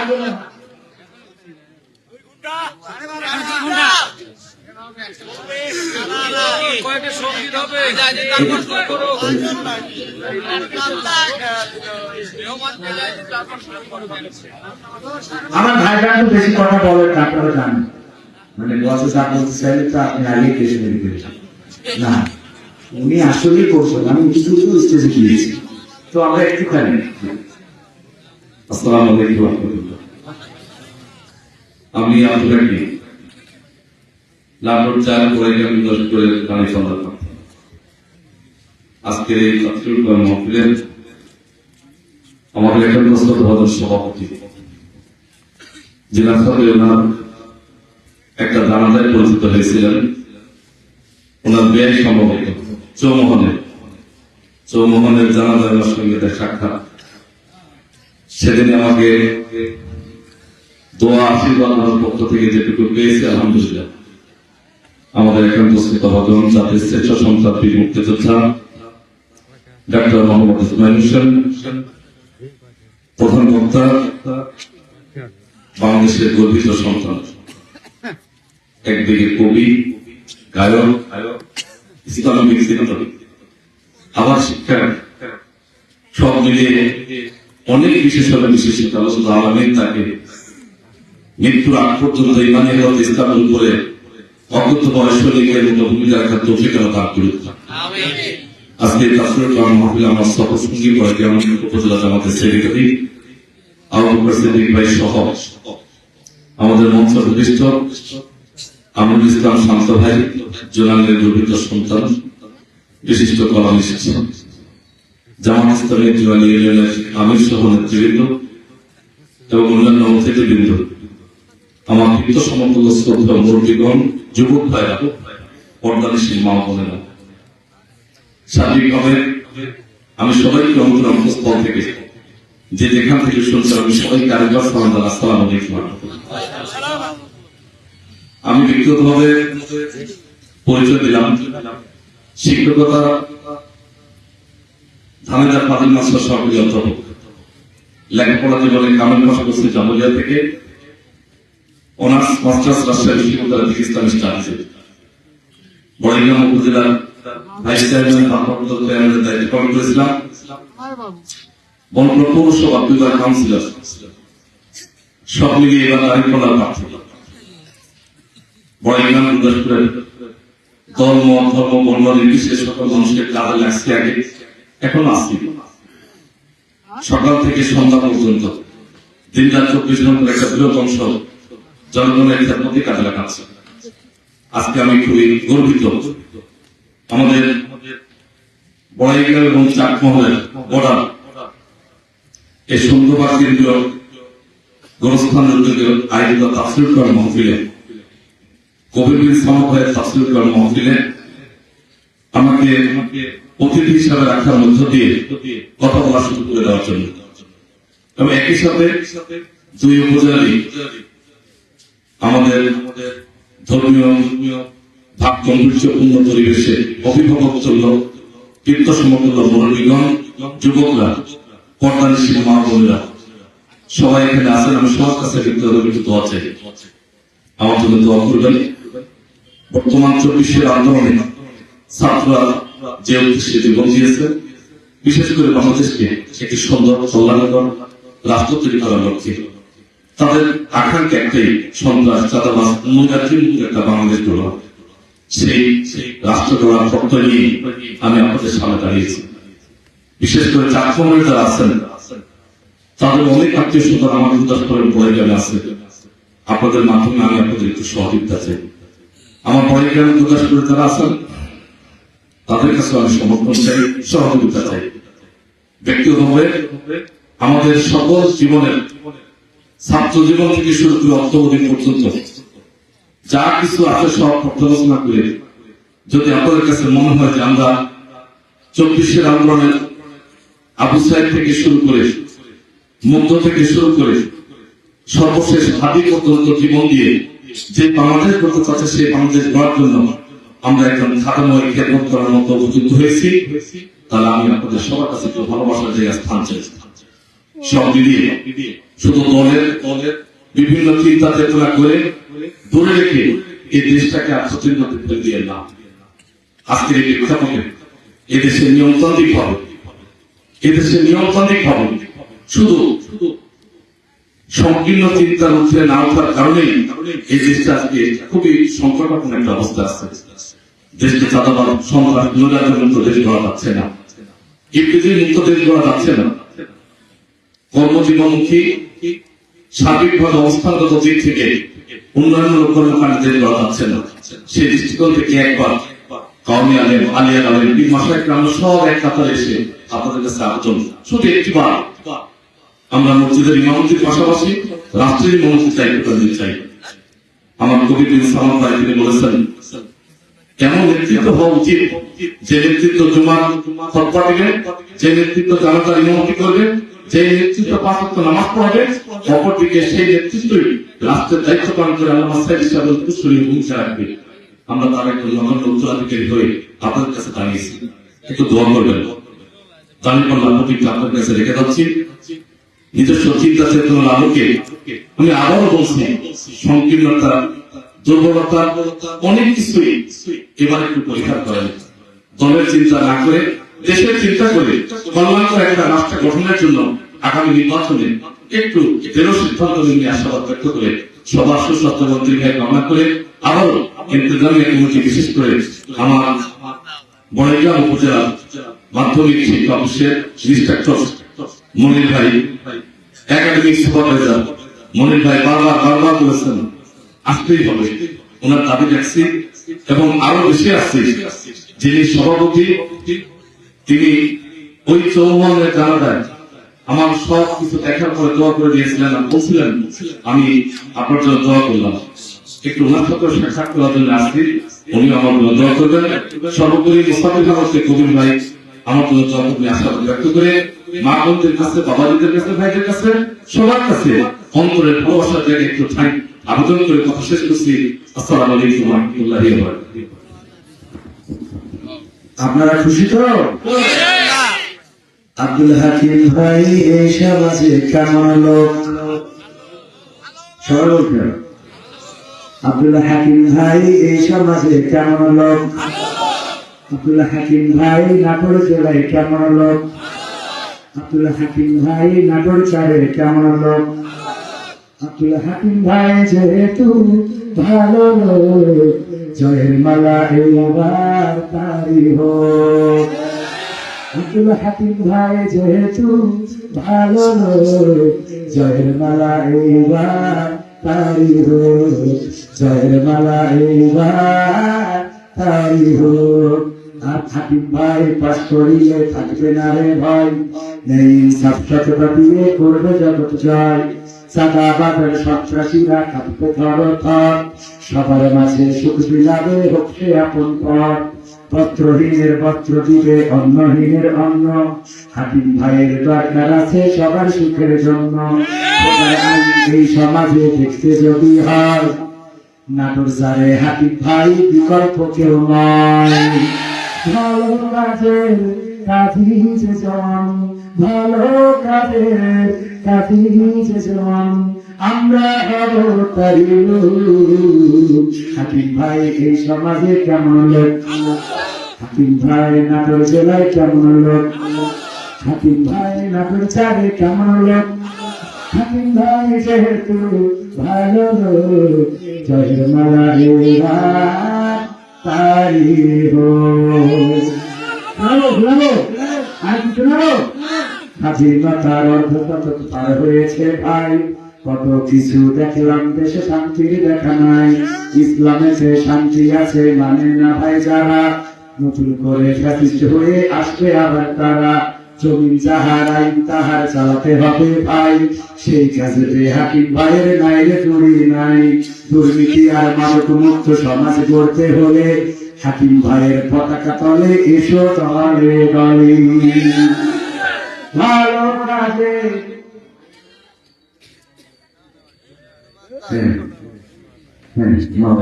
করছিলাম তো এই ওয়াজ করছিলাম আমাদের না। আচ্ছা নেতার কথা বলতে চাইলে কারা বলেন? নেতার কথা বলতে চাইলেন তো আপনারা, ভোট চাইতে চাইলেন আপনারা, আর আমি গাইলে তো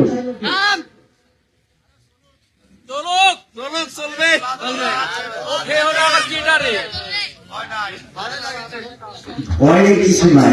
বলছি কি দেখেন আপনারা, আমি যে গাচ্ছি শেষ করতে চাই, তারপর আমার প্রিয় নিয়ে একটা এই জীবন ঝাড়ে শেষই আমার কাছে সব আছে শোনায়। হ্যাঁ কেন ভালো কথা বলতে পারছি পৃথিবীর মায়া আছে হলেন পারের যাত্রী, মানুষের কাছে তিনি ছিলেন প্রিয়জন, ছিলেন আপসহীন নেত্রী। পড়া যাবে না? পড়া যাবে না? যাবে না? ভালো কাজ করো, ভালো কাজ আমাদের পক্ষে আমাদের কত থাকে সে হোক বিএনপি হোক জামাতের চাষদের বাসদের হেফাজতে জামাতের লোক যদি বলে 2 গ্রাম দিয়ে সুলতান মেরে জান্নাত পাওয়া যাবে তার বিরুদ্ধে আমাদের প্রতিবাদ থাকবে না থাকবে আমি 2 গ্রাম দিয়ে সুলতানের কথা বলবেন ওই জামাত আমরা চাই তো আমরা কথাটা বলছিলাম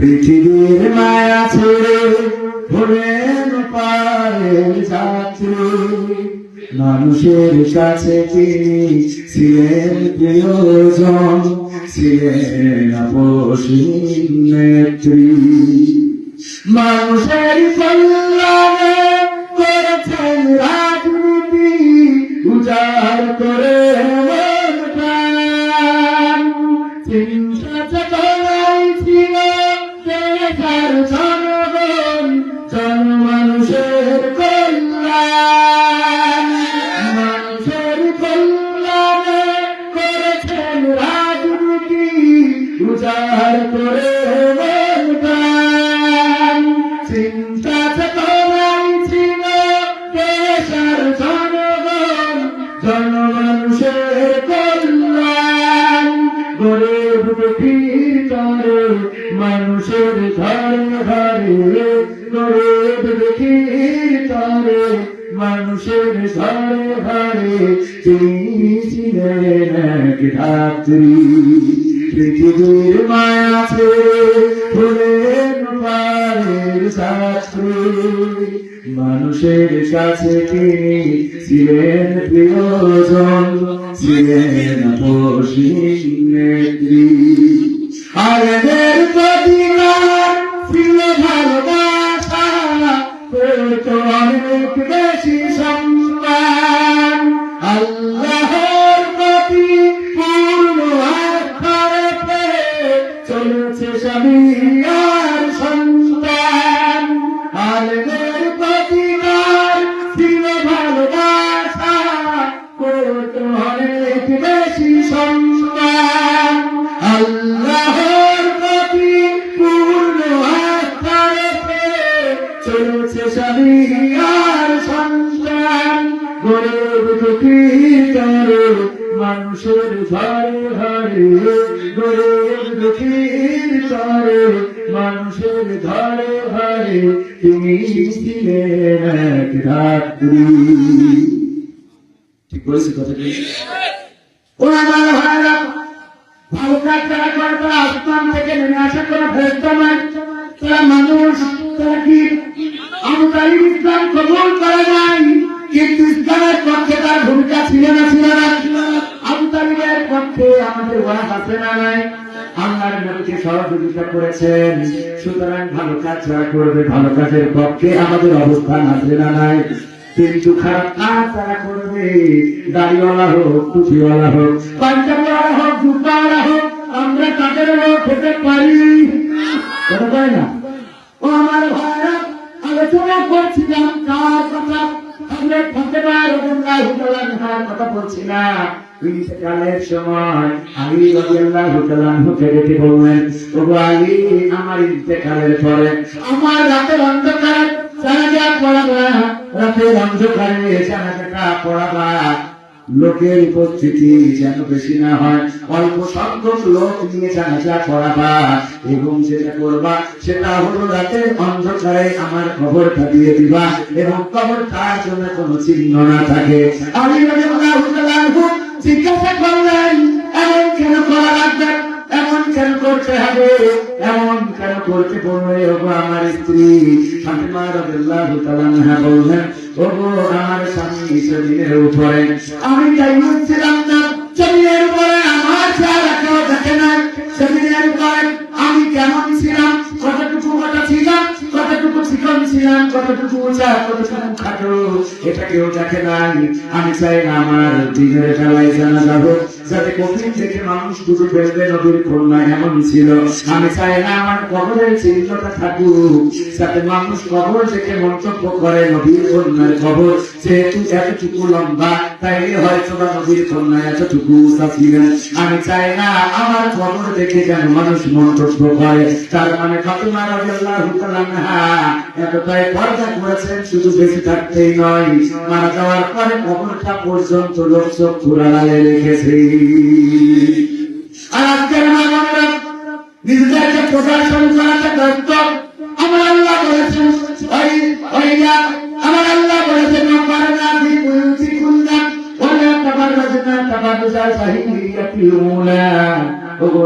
পর্দার মধ্যে থাকো, চাহিদি যুগের মেয়েদের মতো সাজুগুজু করে নিজেদেরকে প্রদর্শন করে বেড়ায় না। এই কথা বলে দিলেন আল্লাহ। আর আমার মা বোনেরা আল্লাহর সাথে প্রতিযোগিতা করে বিউটি পার্লার গুলো থেকে সাজুগুজু করে আর একটা বেগম পরিমণিতে রূপ নেয়। বলেন ঠিক কিনা? এটা কি করা যাবে? এটা কি করা যাবে? না, যাবে না। তাহলে কি করতে হবে? মা বোনেরা পর্দা করে চলবেন, স্বামীর আনুগত্য মেনে চলবেন, স্বামীকে দেখাবেন, স্বামীর কথাগুলো ফেরাউনের স্ত্রীর মতো। মাঝে মাঝে করে যুবক যদি দোয়া চাই, ভালো হুজুর বিয়ে করবো, দোয়া করে দেন, বলি আল্লাহ যেন তোমার ফেরাউনের বউয়ের মতো বউ দান করে দেয়। কয় হুজুর এমন মানুষের বউ বানাই দিলেন, এমন মানুষের বউয়ের মতো বউ পেয়ে দিলেন। আমি বলি শোনো, ফেরাউন ছিল এত খারাপ, এত খারাপ, পৃথিবীর মানুষেরা একদম নিঃশ্বাস পর্যন্ত ক্ষমতা চেয়েছে, তারা একদম নিঃশ্বাস পর্যন্ত থাকতে চেয়েছে। আর ফেরাউন ছিল এমন একজন আল্লাহকে আল্লাহ ধরে টানতে চেয়েছে। ঠিক না? বলেছে আমার রব্বুকুমুল আলা। এই কথা বলা মানুষটা সে ছিল ফেরাউন। আর তার স্ত্রী আসিয়া কোনদিন এই ফেরাউনের অবাধ্য হয় নাই, কোনো কথার অবাধ্য হয় নাই, শুধু একটা ছাড়া, সেটা হলো যখন বলেছে আমাকে রব হিসাবে মেনে নাও, স্ত্রী বলেছে রব হিসাবে মাথাটা নত করেছি কার কাছে? ইন্না সালাতি আনসুকি ওয়া মাহইয়ায়া ওয়া মামাতি লিল্লাহি রাব্বিল আলামিন। আমি আমার নামাজ, আমার কুরবানি, আমার জীবন, আমার মরণ সব বিশ্ব প্রতিপালকের জন্য করে দিয়েছি। সুতরাং ভগবান ফেরাউন, তুমি আমার স্বামী হিসাবে তোমার গা টিপে দেবো, তোমার পা টিপে দেবো, তোমার মাথা আঁচড়ে দেবো, তোমার উকুন বেঁচে দেবো, তোমার গরমে বাতাস করে দেবো, তোমার মশারিকে টানিয়ে দেবো, তোমার পায়ের মোজা পরিয়ে দেবো, তোমার জুতার ফিতা বেঁধে দেবো। কিন্তু শুধুমাত্র একটা জায়গায় তোমার বসাতে পারবো না, সেটা হলো রবের জায়গায় আমি আমার স্বামী ফেরাউনকে বসাতে পারবো। কারণ স্বামীর জায়গায়, রবের ইসলাম রবের জায়গায়, এই কথা বলে দিলেন। আমার নারীরা, আল্লাহর হুকুম শুধুমাত্র স্বামীর কথা শুনে পালন করা যাবে না, বাকি সব কথা স্বামী যদি বলেন পর্দা করে চল করবেন, স্বামী যদি বলে ভাত রান্না করে করবেন, স্বামী যদি বলে পান্তা ভাত খাবো না গরম বেঁধে দেবেন, স্বামী যদি বলে তরকারি খাবো না গোশত রান্না করে দিবেন। এইভাবে স্বামীর সব হুকুম মানতে হবে। আল্লামা সাঈদীর একটা ওয়াজ শুনেছিলাম, নারীদের অবস্থা তো এমন, যা বলে করে তার উল্টা, এমন নারী সমাজে আছে না নাই? আল্লাহ সাঈদী বললেন, একজন তার স্ত্রী নদীতে গিয়েছিল গোসল করতে, নদীর স্রোতে ভেসে গেছে, দক্ষিণ দিকে স্রোত যায়, খবর আসলো তোমার স্ত্রী গোসল করতে যে হঠাৎ করে নদীর স্রোতে ভেসে গেছে। ওই স্বামী দৌড়াই দিয়ে জিজ্ঞাসা করলো পড়েছে কোথায়? বললো এই জায়গায়। স্রোত যায় দক্ষিণ দিকে, স্বামী দৌড় দিয়ে উত্তর দিকে, উত্তর দিকে। কি ব্যাপার? তোমার স্ত্রী তো পড়েছে এই জায়গায়, স্রোত যায় দক্ষিণে, উত্তর দেওয়া আসছে। আমার স্ত্রীর ব্যাপারে তোমরা জানো না? আমার স্ত্রীর যদি বলেছি রাত ও বলেছে দিন, যদি বলেছি সাদা ও বলেছে কালো, যদি বলেছি ভাত ও বলেছে পানি, আমি যদি বলেছি লবণ ও বলেছে ঝাল, সবকিছুতে উল্টা উল্টা উল্টা উল্টা বলেছি। পুরখা বলতে ও তত সে ডুবে বের হয়েছে। বলেছি আজ আমার বাড়ি যাবা না, ওই দিন যেয়ে বসে রয়েছে। আজকে নদীতে পড়ার পরে ও ওই দক্ষিণে স্রোতে ভেসে যাবে, এরা বিশ্বাস করিনি। ও নিশ্চয় উল্টো চলা শুরু করেছে। আসলে কি এটা সম্ভব হবে? মারা যাওয়ার পরে এটা সম্ভব হবে না। একবার এক মাছ আর এক সাপ দুইজনে বন্ধু পাঠিয়েছে। টাকি মাছ, চ্যাং মাছ, টাকি মাছ বা চ্যাং মাছ আর একটা ভুলা ভালোবাসা, দুজনে বন্ধুত্ব করেছে যে দেখো আমরা একে অপরের বন্ধু, চলো একসাথে গল্প করতে করতে আমরা একটু শুনাইয়ে যাই। খালের মধ্যে দিয়ে যাচ্ছে সাপ খালি এই করে, হ্যাঁ মাছ বলতেছে যে তোর জন্য তো রাস্তায় চলা যায় পূজা কর, হ্যাঁ মাছ বলছে আমি একদিন ল্যাগ দিয়ে আসতে তুমি বাড়ি দিয়ে চলে যাচ্ছি সুজা, আর তুমি খালি যত বলছে তত আরো সমস্যা আছে না, ওকে পারবে চেষ্টা করে মাছ ধরে বন্ধুত্ব কাটাকাটি করছে না, আমি প্রয়োজনে পাবনা করো না, তোর বাসির সাথে বন্ধুত্ব করবো, ব্যাস কাটাকাটি করে চলে এসেছে। ওই সাপ্লাইতে যাইতে চাষি অথবা মাছ ধরা ছেড়ে জাল পেতেছে, জালে পেতেছে মেরে আইলে পরে শুয়াই মানে করে কি এবার সুজা আছে না নাই, তাকে মাছটা ঘুরতে ঘুরতে থাকে আইলের পরে দোস্ত এখন সুজা কেন, এখন সুজা কেন একটু যেটা বললাম এমনি এমনি করে না, শুনলে না শুনলে না, এখন তো ঠিকই বাতাম খেয়ে সুজা হয়েছে। আমার বাবাদের পর্দা করেন না, আপনি বুঝতে পারেন না, আপনি শরীর কথা শোনেন না, স্লোগান দেয় সাত ভাত খাবো না, ঘুরে ঘরে থাকবো না, পয়সা কদম রাখবো না, স্বামীর কথা শুনবো না, বিরাটের অফিসার এনজিওর অফিসার যা বলবে প্রাণ থাকিতে ছাড়বো না। এমন নারী আছে না ও দুর্গ চাকরি রাখি কিন্তু চাকরি চাকরি রাখি, এমন নারী আছে না ও আমার মা বোনেরা, যদি এইগুলো করেন যেদিন মারা যাবেন, যারা এখন কাপড় পরেন না সব জায়গায় বেড়ায়, সেদিন দেখলাম টেলিভিশনে ওই যে ইউটিউবে ফেসবুকে সামনে আসলো পাতলা কাপড় পরা, সেই কাপড়ের ফাঁক দিয়ে বাচ্চাদের খাবার পর্যন্ত দেখা যাচ্ছে।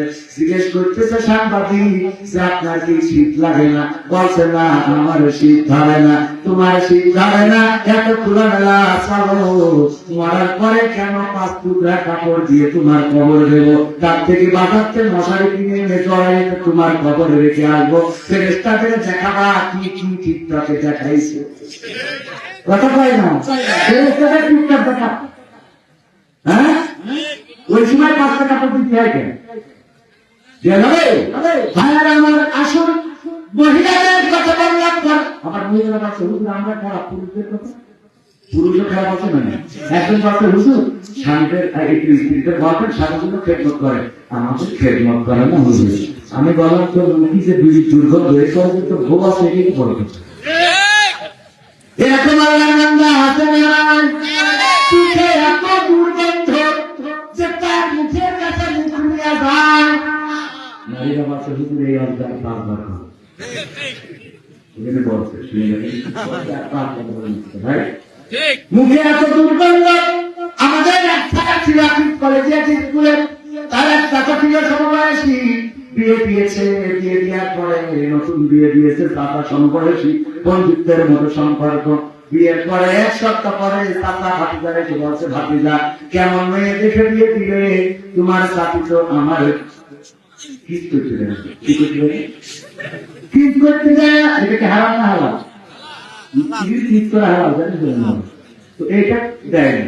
তারপর আমি কি চাচি বলবো সমবয়সী একটু পয়সা নেই, স্ত্রীর বল চাচির বলছেন চাচি আমার চাচা অনুভব করলো কিস করতে দেন না, কারণ কি এটা তো হারাম না বরং সওয়াব আছে না নাই, স্ত্রীরা কিস করলে সওয়াব আছে না নাই। আল্লাহ নবী বললেন আমার সাহাবীরা শুনে নাও, যদি তোমরা তোমাদের স্ত্রীদের সাথে মিলিত হও, যদি তোমরা তোমাদের স্ত্রীদের হক আদায় করো, যদি তোমরা রাত্রি যাপন করো স্ত্রীদের সাথে, আল্লাহ রাব্বুল আলামিন তোমাদের আমলনামায় সওয়াব দিয়ে দেন, বলেন সুবহানাল্লাহ। নবী সাহাবীরা বলতেছে লজ্জা পেয়েছে, আল্লাহ নবী এটা স্ত্রীর সাথে থাকলে সওয়াব হবে বা এমন কথা। আল্লাহ নবী বলেন সাহাবীরা যদি তোমরা এই সেম কাজটা স্ত্রীর বাইরে করো, নারীর সাথে করো, গুনাহ আছে না নাই, গুনাহ আছে না নাই, স্ত্রীর বাইরে যে কাজটা করলে গুনাহ হয়, সেই কাজটা স্ত্রীর সাথে করলে সওয়াব দিয়ে দেন কে? তার মানে তারা বিয়ে করো নাই, বোঝো কত সওয়াব নাই, খাট্টা কত সোয়াব আসছে। এই জন্য সবের জন্য বিয়েটা তাড়াতাড়ি করার দরকার আছে না নাই? আছে না? আমার এবার যখন চাচা বলল, ওই যে ভাবটা বললো চাচি যেহেতু সবের কাজ অন্যায় নয় কেন করতেছেন না, বললো দেখো তোমার কথা ধূমপান করে করে মুখে রেখে বন্ধ করে রেখেছে, ওর মাথার কাছে মুখ নিয়ে যাবে তো মুখের কাছে না। এরকম আছে না? টয়লেট করে আসলি বৃক্ষ ওই টয়লেটে ঢুকা যাবে, ঠিক না বেশি? এই বৃক্ষ যদি টয়লেট করে আসে সেই টয়লেটেও ঢুকা আমার তো মনে হয় তখন বিশেষ করে আলিয়া মসজিদে তো আমি জোরে বলা হয়, ঠিক না?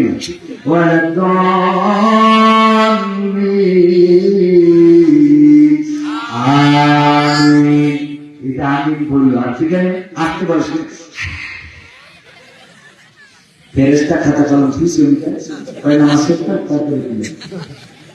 কারণ তোর মুখের থেকে বেরোলো সেখানে বইতে থাকা সম্ভব নয় আমার ধারণা। এই ঠিক বলছি না ঠিক বলছি? তাইলে ঠিক ধূমপান করা যাবে, ঠিক না?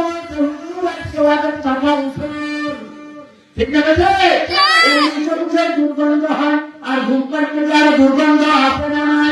এই দুর্গন্ধ থেকে বিরত থাকার জন্য নিজেরা 5 বার মেসওয়াক করবেন, মেসওয়াক করা সুন্নাত। আমি একটা আয়াত পড়েছিলাম, মিনহা খালাকনাকুম ওয়া ফিহা নুঈদুকুম ওয়া মিনহা নুখরিজুকুম তারাতান উখরা। সূরা আত-তাহার 55 নম্বর আয়াত। এই সূরাটা মাক্কি সূরা। এই সূরার তেলাওয়াত শুনে হযরত ওমর রাদিয়াল্লাহু তাআলা আনহু ইসলাম কবুল করেছিলেন। অনেক বড় কথা, অথচ যাব না। এই আয়াতটা আমরা পড়ি কোথায় একটু চিল্লায় বলেন? মিনহা খালাকনাকুম ওয়া ফিহা নুঈদুকুম ওয়া মিনহা নুখরিজুকুম তারাতান উখরা। এটা কোথায় পড়ি? এই জন্যই করে আয়াত পড়েছেন না, কিন্তু সময় চলে যায়।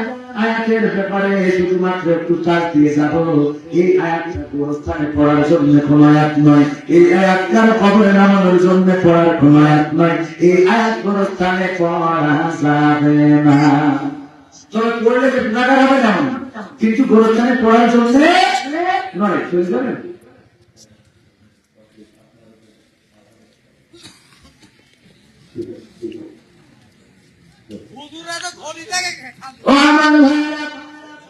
একটু ভাবতে রাস্তাটা আছে, বিকালে আপনি চলে যাবেন, চলে যাবেন। আমি কি থাকে জানি থাকবেন, হাত দেখতে চাই।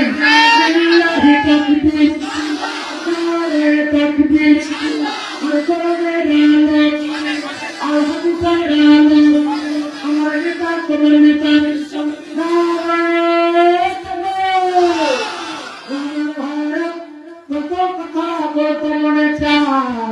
কত কথা মনের মধ্যে, কত কথা মনের মধ্যে, সব কথা বলা যায় না, সব কথা বলা হয় না, কিন্তু সেই কথাগুলো বলবো, সেই কথাগুলো আমাদের কাজে লাগবে।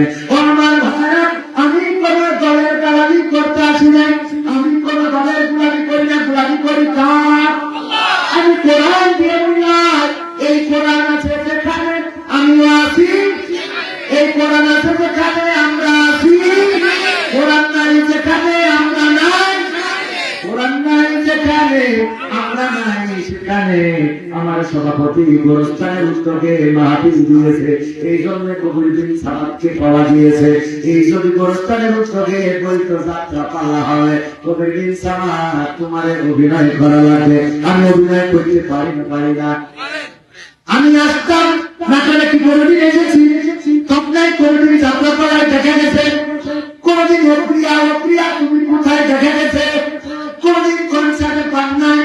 আমার নদী 50,000 কেন 50 লাখ 50 কোটি টাকা দেন, আর যদি বলেন করে মনির সাথে একটু হাত ধরে একসাথে স্টেজে উঠতে হবে, বলবো আমি পাইতে কোনদিন আপনি একদিন অফার নিয়ে যাবেন,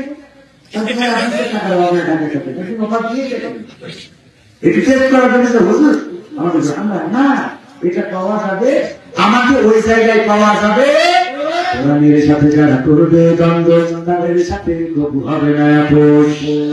কোরআনের সাথে যারা করবে দ্বন্দ্ব তাদের সাথে কবু হবে না আপোষ।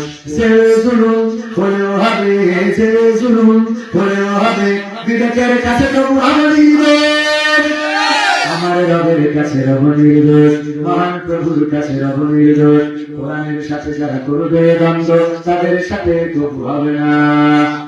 কোরআনের কথা যারা বলে যায় তাদের জমাতে কত বন্দি, কাউকে ধরে নিয়ে দিয়েছে ফাঁসি, কাউকে রেখে দিল বন্দি। কোরআনের কথা যারা বলে যায় তাদের জমাতে কত বন্দি, কাউকে ধরে নিয়ে দিয়েছে ফাঁসি, কাউকে রেখে দিল বন্দি।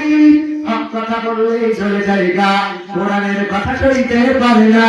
হক কথা বললেই চলে যায়গা, কোরআনের কথা সইতে পারে না।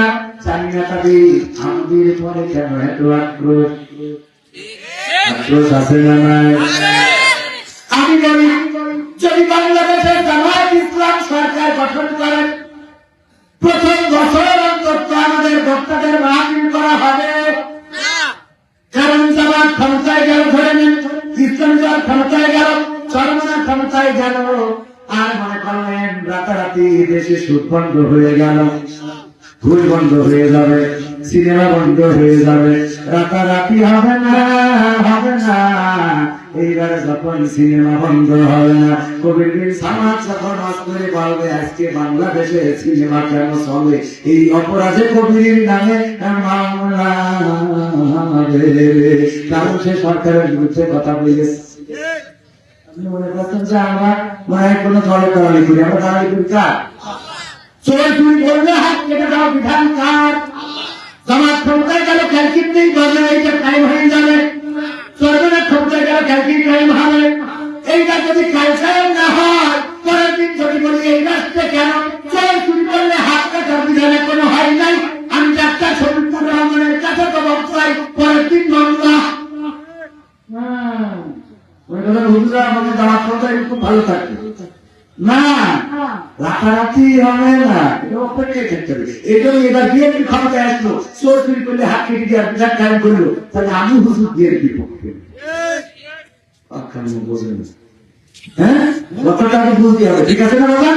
কথা ঠিক আছে তো? কারণ কোরআন আছে যেখানে আমরা আছি সেখানে, কোরআন আছে যার সাথে আমরা আছি তার সাথে, এর বাইরে তো করা যাবে না। সভাপতি সাহেব উনি মুক্তিযোদ্ধা, এখানে আছেন কেন? কোরআনের সাথে সম্পর্ক রয়েছে, ঠিক কি?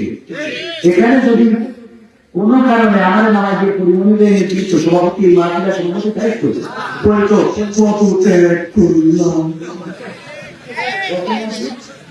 আমি চাইছি আপনারা যাত্রা পাল্লা তাইলে কি আরেকটু শোনাবো? শোনাবো, কিন্তু একটু কাজ বলেছি বাবা, এই কাজটি কিছু করা লাগবে। মৃত জানোয়ার, আচ্ছা এই যে কবরের কথা বলছিলাম, ইতিহাস বলার মতো মাফিয়া নয় যুকুন, অমিহার নতুন যুকুন, তার একটা নতুন, এটা কোথায় করা যাবে না? কবরের হযরত আবু উমামা রাদিয়াল্লাহু তাআলা আনহু থেকে বর্ণিত একটা হাদিস আছে যে বিশ্ব নবী সাল্লাল্লাহু আলাইহি ওয়াসাল্লাম উম্মে কুলসুম রাদিয়াল্লাহু তাআলা আনহা যখন ইন্তেকাল করেছিলেন, তখন মাটি নিয়ে এইভাবে এই আয়াতটা পড়ে ছুঁড়ে দিয়েছিলেন। তবে অধিকাংশ মুহাদ্দিস এই হাদিসটার ব্যাপারে মতামত দিয়েছে এটা সহিহ হাদিস, এটা ভিত্তি তেমন নাই, কিন্তু সব মুহাদ্দিস এ ব্যাপারে একমত যে এই আয়াত কবরে পড়ার আয়াত। তাহলে কোথায় পড়বি সেটা বলে দেব। এই আয়াতটা অর্থটা কেন জেনে নিন। আল্লাহ রাব্বুল আলামিন বলছেন এই মাটি থেকে সৃষ্টি করা হয়েছে, মাটিতে ঢুকানো হবে, আবার মাটির থেকে উঠানো হবে। যার থাকে কার কাছে? আল্লাহর কাছে। যে মরে গেছে তারে যদি এটা বলেন, ও বলে আমার তো খেলা ফাইনাল, আমার সামনে লাভ কি, তুই যে কাজ খাইছে ওই কথা বলেন। যে মরে গেছে ওরা যদি বলেন মাটিতে বানাইছে, মাটিতে ঢুকানো হবে, মাটিতে উঠানো হবে, ও বলবে এটা তো আমি নিজেই টের পাচ্ছি, কথা বলেন ঠিক না? সে নিজেই তো বুঝে দিয়েছে এই আয়াতটা আসলে মরা মাটির জন্য নাজিল হয়নি। এই আয়াতটা প্রথমে নাজিল হয়েছিল মুসা আলাইহিস সালামের উপরে। কার উপরে? মুসা আলাইহিস সালামের উপরে। কার জন্য নাজিল হয়েছিল? ফিরআউনের জন্য। কারণ কি? কারণ ফিরআউন বলছে আমার রব্বুল আলা, আমি রব এই জমিনের এই আকাশ বাতাস চাকরি করতে তার মালিক আমি। আল্লাহ বলছে মুসা শিগগিরই যাও, ফিরাউনকে কন্ট্রোল করো, ওর সাবধান করো। বলছে ও যদি আমার কথা না শুনে, বলছে ভালো করে বুঝাই বলবা, মিনহা খলাকনাকুম ওয়া ফিহা নুঈদুকুম ওয়া মিনহা নুখরিজুকুম তারাতান নুকরা। ভালো করে ফিরাউনকে বলবা, ও গো ফিরাউন, তুমি কেন বর্ডার ক্রস করলে, তুমি কেন রপ্তানি করলে, অথচ তুমি কি জানো না এই মাটি থেকে তোমাকে সৃষ্টি করা হয়েছে, আবার এই মাটিতে তোমাকে ঢুকানো হবে, আবার একদিন এই মাটি থেকে তোমাকে টেনে তোলা হবে। এবার করতে মুসা আলাইহিস সালামকে পাঠালো ফিরাউনের কাছে, আর আমরা এই ওয়াজটা নিয়ে যে লাগাই দিলাম গোরস্থানে। তার মানে আমরা আল্লাহর থেকে বড় পণ্ডিত, বলেন ঠিক কিনা? কথা কি বুঝতে পেরেছেন? তার মানে এই আয়াতটা পড়তে হবে সবচেয়ে ক্ষমতাধর ডক্টর ইউনূস বলছেন ওসমান হাবিব কুলরা এখনো কেন ধরা খাই নাই। মিনহা খলাকনাকুম ওয়া ফিহা নুঈদুকুম ওয়া মিনহা নুখরিজুকুম তারাতান উখরা। ও ডক্টর ইউনূস, তুমি কি জানো না এই মাটি থেকে তোমাকে সৃষ্টি করা হয়েছে, মাটিতেই ঢুকাবে, মাটিতে উঠাবে, এখন আসলে ধরা খাই নাই, এই বিচারের কাজ করে কি জবাব দিবা? এইটা বলতে হবে ডক্টর ইউনূস।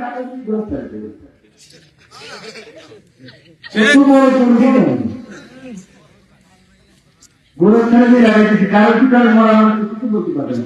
মুক্তিযুদ্ধ অন্যায় করেছে, মুক্তিযোদ্ধা প্রক্রিয়াছে, আওয়ামী লীগ নেতা অন্যায় করেছে, বিএনপি নেতা অন্যায় করেছে, সেই নেতা যে বলছে মিনহা খলাকনাকুম ওয়া ফিহা নুঈদুকুম ওয়া মিনহা নুখরিজুকুম তারাতান উখরা। এই আয়াত প্রভাবশালী আছে, পড়ার জন্য নাজিল হয়েছে, যার ক্ষমতা আছে তার কাছে বলছে গ্রামের বড় সুদখোর, তার কাছে বলছে সুদ খাওয়া তো করাকুম। মিনহা খলাকনাকুম ওয়া ফিহা নুঈদুকুম ওয়া মিনহা নুখরিজুকুম তারাতান উখরা। তুমি কি জানো না এই সুদ খাওয়া কত বড় গুনাহের কাজ? ছোট গুনাহ হলো মায়ের সাথে যেন নাউযুবিল্লাহ, বড় গুনাহ আল্লাহর সাথে যুদ্ধের ঘটনা দেওয়া, নাউযুবিল্লাহ মিন যালিক। সুতরাং ওগো মানুষ, ওগো সুদখোর, এই মাটিটা বানাইতে, মাটিতে ঢুকাবে, মাটিতে উঠাবে, এখন সুদ খাওয়া থাকতে পারবে না। সুদ করে সেই বলতে হবে ও মরি যাওয়ার পরে বলতেছে, মরি যাওয়ার পরে আমি এখন সুদ খাওয়া থাকবে, সুদ খাই কি করতে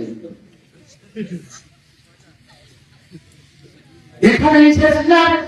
আমার যুবকেরা লাইলাতুল ফেব্রুয়ারি 14 ফেব্রুয়ারি ভালোবাসা দিবস ধরে ওই দিন যখন কোন নারী এসে বলবে এই যে গুলাম আল্লাহি ওরে বলতে হবে মিনহা খলাকনাকুম ওয়া ফিহা নুঈদুকুম ওয়া মিনহা নুখরিজুকুম তারাতান উখরা।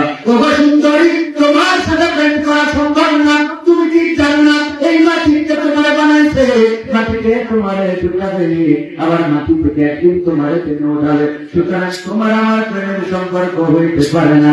ক্ষমতাধর যারা এই আয়াতটা তাদেরকে শোনাইতে হবে। কোন নারীকে যদি কোন পুরুষ প্রস্তাব দেয় তোমারে বড্ড ভালো লাগে, ও সত্যি তুমি এত সুন্দরী, তখন বলতে হবে মিনহা খলাকনাকুম ওয়া ফিহা নুঈদুকুম ওয়া মিনহা নুখরিজুকুম তারাতান উখরা। ও আমার ভাইরা, এই কবরের জন্য প্রস্তুত হওয়ার দরকার আছে না নাই? তাহলে কবরে যাওয়ার আগে আমাদের সচেতন হতে হবে, সাবধান হতে হবে। সেই গোরস্থানের উদ্যোগে এই মাহফিল, এই গোরস্থানে অনেক গেট দেখেছেন আপনারা, অনেক সুন্দর করে করেছে গোরস্থানের উন্নয়নে, নানান রকম কাজ করা হয়। ওই কবরে আমরা একদিন চলে যাব, আমাদেরকে একদিন চলে যেতে হবে। সেই কবর, এই গোরস্থানটা সংরক্ষিত থাকুক, সুন্দর করে রাখুক, এটাকে আমরা চাই না? চাই না? তারা হাতিতে পারেন, চাই চাই, সবাই চাই। দুয়ারে আইসাতে পালকি যে সাজাইয়া দে আমার, দুয়ারে আইসাতে পালকি যে সাজাইয়া দে। বড়ই পাতার গরম পানির, বড়ই পাতার গরম পানির গোসল সাইরা দে, দুয়ারে আইসাতে পালকি যে সাজাইয়া দে আমার, দুয়ারে আইসাতে পালকি যে সাজাইয়া দে। এ বাবা, আপনারা একটু করে 10 মিনিট বাবা ভাইয়া, এই দুয়ারে পালকি চলে আসবে, আমাদের কবরে চলে যেতে পারে। আমাদের হাফেজ ভাইরা তাদের তাহাজ্জুদের নামাজের সময় উঠতে হবে, কোরআন পড়তে হয়, সুবহে তাকবীরের সময় ব্রেনটা সুন্দর থাকে, এই জন্য ওই সময় পড়লে করতে হয়। ওনাদের খুবই কষ্ট হয়ে যাচ্ছে যে 10টা ক্লাস চলেছে। আমি আর একটা দুইটা গান আপনাদের শোনাইতে চাই। এর মধ্যে একটা হলো হ্যাঁ বলো কেন সব গেল, আছে না? ঠিক না? শোনাবো শোনাবো। এটা শোনানোর খুবই আকাঙ্ক্ষা, যদি আপনারা চলে না যান শোনাবো, কিন্তু তার আগে আমার একটু সহযোগিতা আপনাদের করতে হবে। সেই সহযোগিতা হলো এই অনুষ্ঠান উন্নয়নের জন্য এপিকারের পকেটে হাত লাগাতে হবে। আমি আপনাদের কাছে একটু হাত ধরছি। প্যান্ডেল, মাইক, লাইট, পোস্টার অনেক খরচ, তো আমিও এই খরচের ব্যক্তিগত ভাবে শরীর হয়ে গেলাম। আল্লাহ যেন কবুল করে, বলেন আমি। আল্লাহ রাব্বুল আলামিন বলেছেন লিমাতা কুলুনা মালাকা পালুনা মতনে গুরুনা জাতিকে কাজে করো না। আমি ব্যক্তিগত ভাবে 500 টাকা দিয়ে আল্লাহ কবুল করে বলেন আমিন। এবার আসেন না মুসাফির মানুষ এই বরফে সবাই জমা রাখবে। আমি একদিন কোন কবর আমার, কোন জায়গার মাটিটা আমার শেষ কাপড়ের ঘর হবে জানি না, কোন সারের বাচ্চা আমার শেষ সাথী হবে জানি না, কোন কাপড়ের কাপড় আমার কত দামি দামি, এই যে কোটিটা দেখছেন 8,000 টাকার উপরে দাম, এই পাঞ্জাবিটা দেখছেন 4,000 টাকার উপরে দাম, এই চশমা দেখছেন আমার মাহবুব ভাই আপনাদের নাগর থেকে গিফট করেছে জুনাইলের চশমার দোকান, আজকে দিয়েছে এই জন্য পরে ওয়াজ করতেছি। ও আমার ভাইরা, টুপিটাও দামি, ঘড়িটাও দামি, সব দামি দামি জিনিস সব তুলে নেবে, শুধুমাত্র পাতলা 3 টুকরা কাপড়, ওই কাপড় পরে কবরে নামাবে। ওই কাপড়ের দাম আজ পর্যন্ত আমি জিজ্ঞাসা করি নাই কত দামি দামি কাপড় পরলাম, অথচ কাপড়ের খবর নিলাম না। ও আমার ভাইরা, আমার বোনেরা, সেই কবরে আমাদের যাওয়াই লাগবে, ওই কবরের জন্য, ওই গোরস্থানের জন্য।